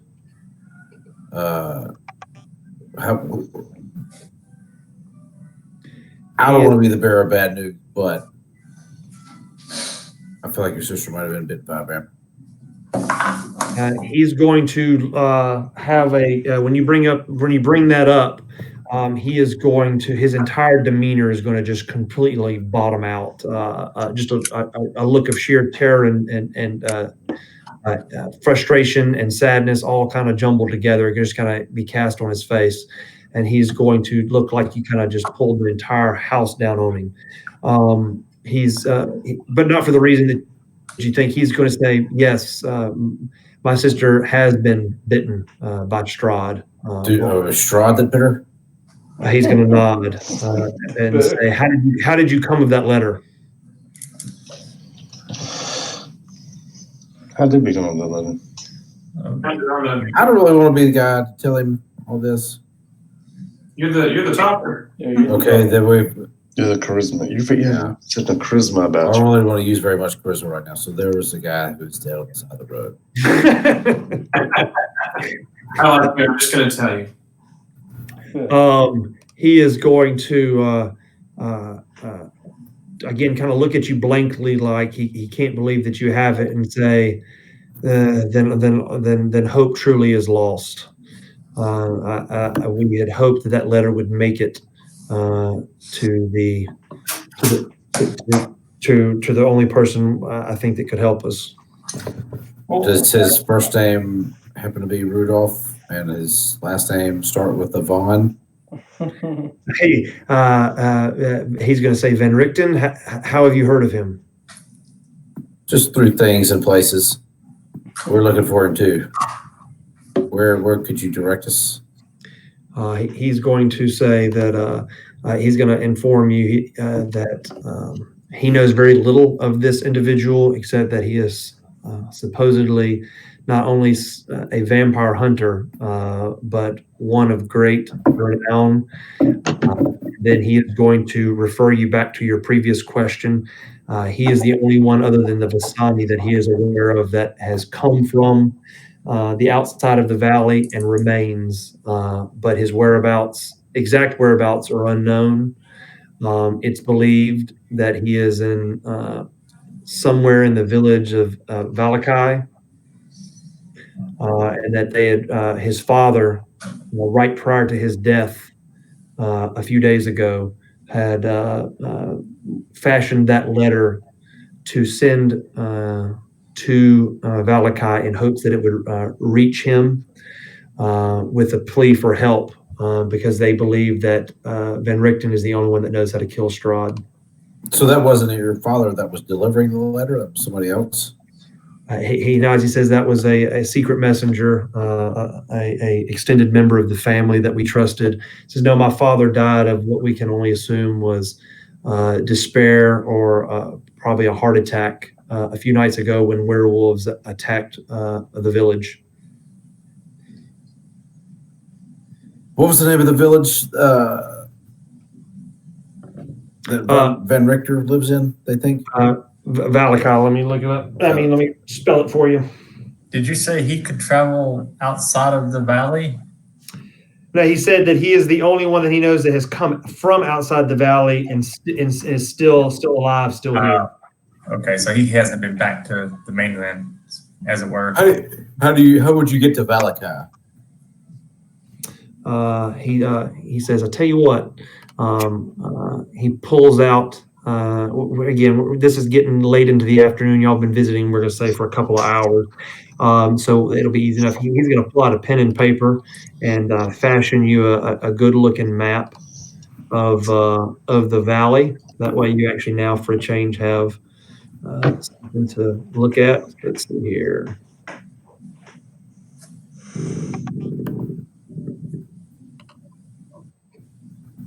All right. Let's see here. Let me give y'all this, show y'all. That's the village of Barovia. And let me find my map of Barovia.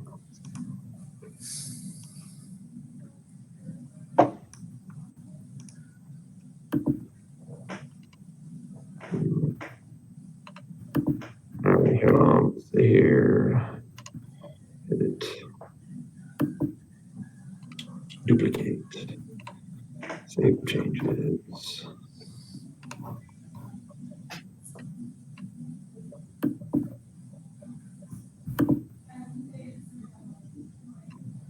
Cool.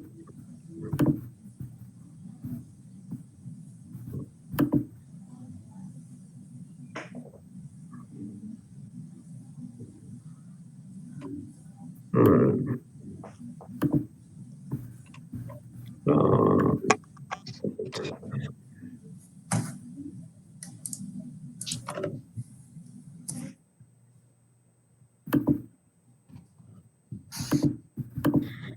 right.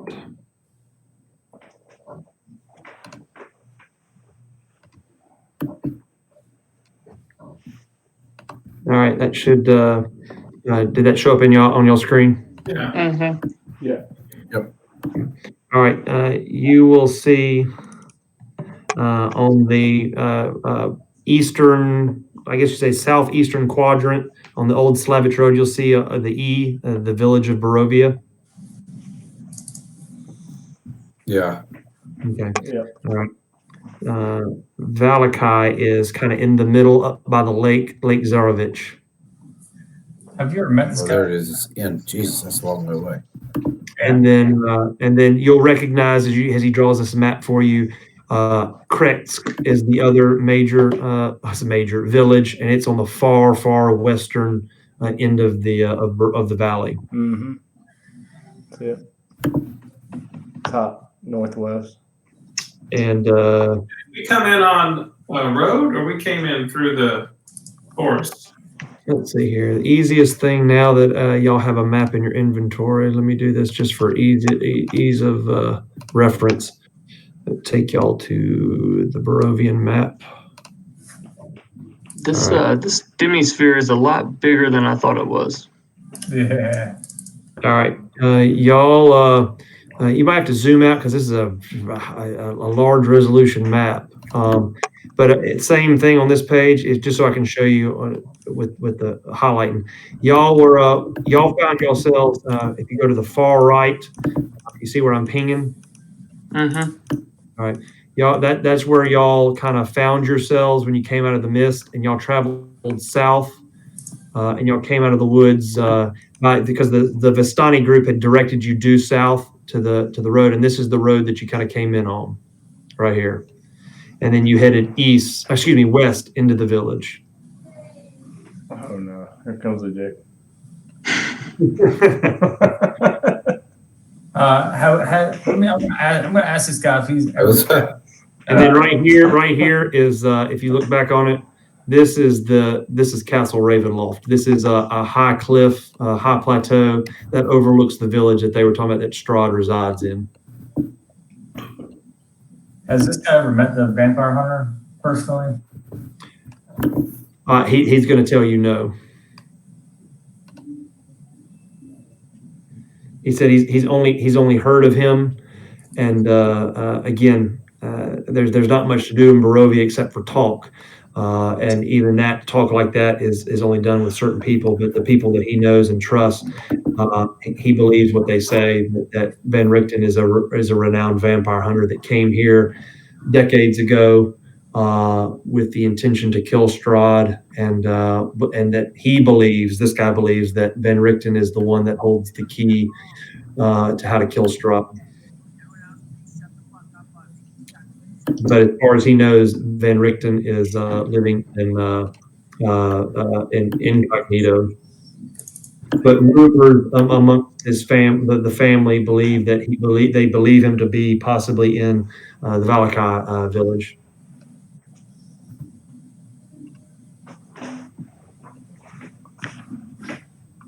What does this Valakai village look like? Does it look like this village? Is it similar, or is it? Yeah, it is. Or could he be living in like a tree somewhere in the middle of the woods? No, it is like I said, it's of the three villages. I mean, of the three places, there's really kind of only three main places, and this is one of the main places. It's close to the shores of the lake, and he says from appearances, it is definitely appears to be more of a pleasant place than the village here, because it's far out of the eye of Castle Ravenloft. It's not directly under the watchful eye of Strahd himself. I got you. So it's not as oppressive as this place. Correct. Yeah. He says things kind of get a little less dark and gloomy and oppressive the further away you get from Strahd's domain. This is North Korea, and we're going to South Korea. But for all intents and purposes. Okay. But he does let you know. He says, make no mistake that the entire valley is under his control and under his watchful eye. So while you may not be able to see Castle Ravenloft, rest assured he has ways to see you. And please remember that if you are intent on and he'll kind of motion toward Ivor, taking him on. You are not the first travelers to walk in here confident of their abilities. To kind of rewind or to retcon or go back just so you have the full picture. Again, when you produced that letter, he mentioned the fear or the concern for his sister. It's going to be he's going to kind of relay to you now that Jack has done some more persuading that the reason he's fearful for her is not only has she been bitten twice, but she feels that the reason that this is done is because he believes that Strahd is under the impression that his sister Irene is the reincarnation of Tatiana. I was just fixed to ask him, where is she now? She's at the mansion. Strahd's mansion? Oh no! Their home, the Burgermaster mansion. Again, mansion would be a oxymoron. Again, there's no wonderful, Okay. But it's the biggest house in town.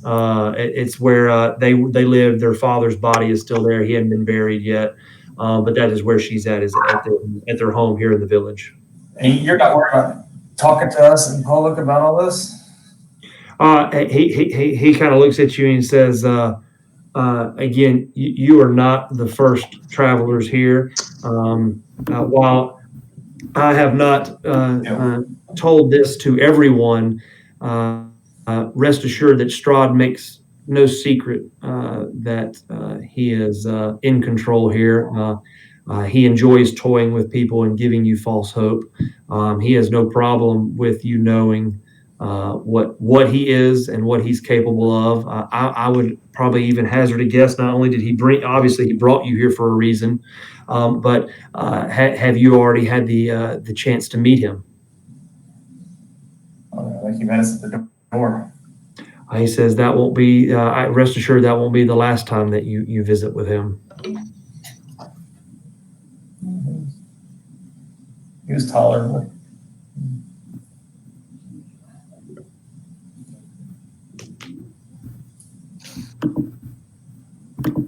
Anybody? Any? I mean, again, any questions you've got? You have a captive audience with this guy.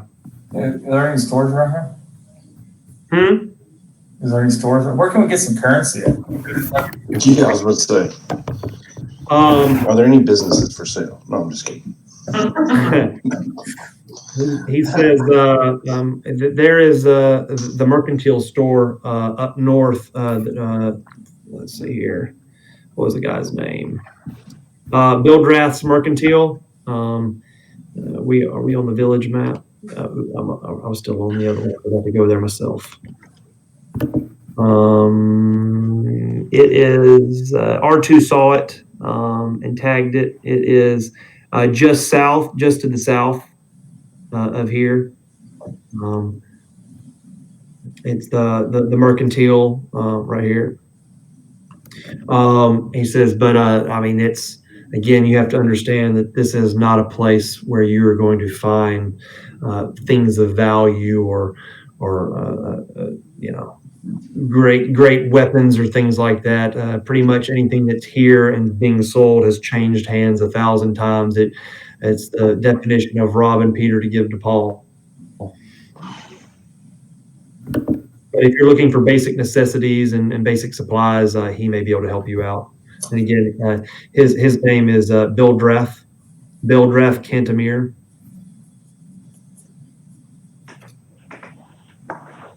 And he says you can, if you talk to him, tell him that I sent you. Does he have a soul? He says I couldn't tell you. He says again, even the people ourselves, unless you're one of the ones that claim to have memories of a past life, or just are a really positive person that seems to try to think the best of everything, there's no way to know whether you're one of the ones that has a soul or not. Yeah. All right, fellas, I'm out. I'm going to bed. Cool. Right. Bon voyage. Hey, I'm out too, guys. Yep. Y'all can play my guy.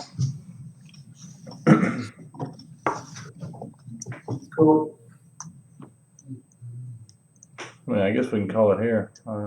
Yeah. This was I had an informational session.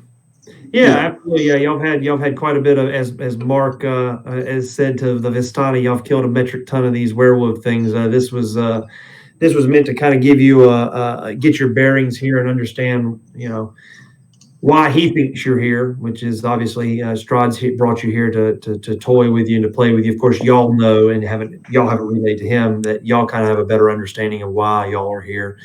But he's given you a couple points of contact: the mercantile store, his sister, and y'all know of the church here in town, and then you know of his goal and connected the dots with the letter is that they're trying to find Ben Richten. Yeah. Does the lesser have a bronze hand? I just really want to know that. No, he does, but I'm amazed that Baron didn't give him one. No. Not yet, anyway. We're just trying to fill this place out. I think we're doing a decent job. I mean, I wanted to go to the church with Jarut, see what happened there, but that never happened. I still got time. Yeah. We're still in town for a day or so, I'm sure. Yeah. We ought to all log before Trevor comes back. And when he comes back, Yeah. I was waiting for Jarut to go to the church, but I wasn't going to. Baron wasn't going to go to the church by himself. Y'all have y'all want to ask this guy any other questions? Like I said, he's pretty forthcoming with the information because he doesn't feel like there's much to hide about Strahd. It's pretty evident what this guy is, and that. I hadn't heard Carrick say anything tonight, so. I can't think of much to ask him right now, other than maybe more about his dad and what he did around here. Yeah. I mean, if you want to ask him that, yeah, he'll be more than happy to say that's his job. It was to kind of, it was the pseudo leader of the town, but as the burgomaster, his job was to collect the taxes and pay the portion of taxes for anything collected. A portion of it goes back to Strahd.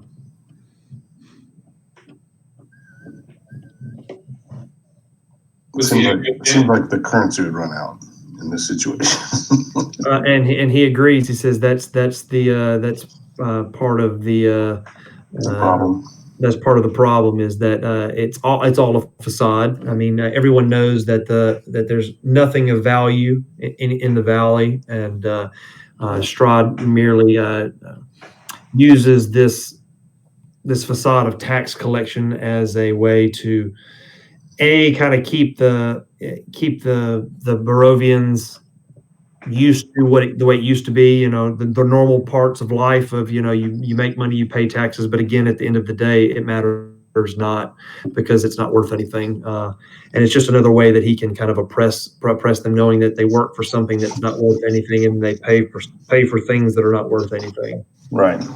He seems to take great pleasure in their misery. What about I'm just amazed that vampire hunters stayed hidden for all these years in this place. Don't you think that's funny, Ishmar? He'll go. That's why many people believe that he's a myth. He'll agree with you, but we hold out hope that he is real. What's the legend say about him? That he's hiding in the woods? He's in town? What do the rumors say where he would be? The legends say that this particular vampire hunter again came decades ago with the intent to kill Strahd, and that some way or another he secured information on how to permanently dispose of or vanquish. Yeah, that's what I'm going to talk on. The ancient one, and in some way he was unable to fulfill that process or that promise, but then he holds the knowledge of how to circumvent many of the protective measures that Strahd has put in place to make him immortal. Yeah, but like location, going back to like when I'm looking at my map you just drew of this place. Great sketch, by the way. He says, yes, we have plenty of time on my hands. I consider myself an artiste. Yeah. It was great. Like looking at this map you sketched me, where's the last known sighting or legend of him being? Right there, where you just did. I didn't know it. Where was it? Well, here by the lake, south of the lake. Oh, yeah, Valakai. Again, he kind of goes into another little story. He just basically says, some months back. Did you already answer that and I missed it? Yeah. I'm sorry, never mind. Okay. That's all right. we're kind of stopping here, so I can answer it again. He just basically says, the first when his a couple months back when his sister, again his stepsister, was first bitten by Strahd, the family began trying to. They'd always heard the rumors of this vampire hunter, but again, many people just thought it was just that rumors. But knowing that it was Strahd himself that had bitten her, the family began kind of trying to seek him out and search him out, and they feel that based on some of the information that they were able to glean off other people, because they have communications with these other cities, that there's reason to believe that he is not a myth, but that he is simply trying to stay out of the watchful eye of Strahd until the opportunity presents himself to maybe make another attempt at killing the vampire. Good deal. Last question: are all these hexagonal figures all over the world? Have they always been there? No. Those are actually road map tiles. They have their own rules. They're like 60 miles, or they're like 5 miles or something like that. One square is a quarter of a mile. It's on there somewhere. It's 1 square is a quarter of a mile. So we're miles and miles from. Okay. All right. Well, we're gonna bid this guy good night.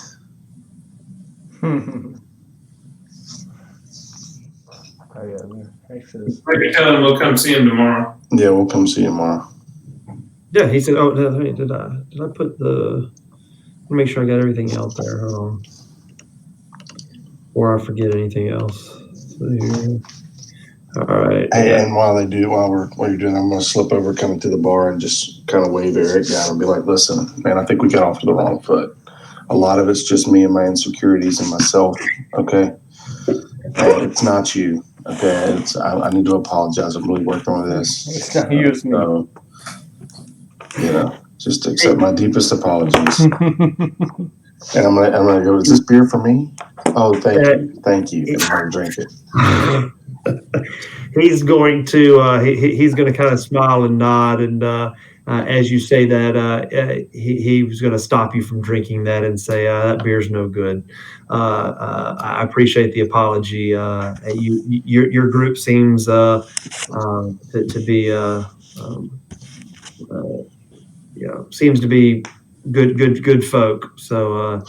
Eric, let me ask you this: we don't get too many travelers, and the ones that we do get here, we know what we know why they're here usually, and we also know where they're going to end up, and so we're not really real welcoming of strangers. Is there any kind of entertainment that goes on in this bar? You're looking at it, drinking. Really? What if I were to start up a poker game here? Would anybody want to play a card game? You think? I don't think there's too many people that are going to be real excited to play poker. Okay. Okay. What about maybe the flip of a coin? No? Okay. Get some currency. See, I know they mentioned that person, and then there we go. All right, guys. Yeah, sorry for the info dump, but it had to be done, and so I know it's not always the most exciting thing. When we got here, we didn't know anything. It gives me a little bit better direction of where we're going, like in what's going on. Y'all, like I said, it's one of those things. It's y'all know why you're here because he wants something from y'all. Because again, they kind of express to you there's several reasons why Strahd would bring adventurers or travelers here. In this particular instance, it's not necessarily just because he wants to mess with y'all. It's because you have something he wants. Again, they don't know that. But it's also now good for that y'all understand what Barovia is and how it came to be and what Strahd up to. Oh, no doubt. All right. I'm gone, guys. Hi, man. Catch y'all on the flip side. All right. Good night. Yeah. Later. Well, no, it was good. Good to know. Yeah, like I said, it's one of those things as a necessary evil. It's I want you to have all the information, but it sometimes takes a little bit of time. So. Oh yeah. I mean, especially with something like this. For sure.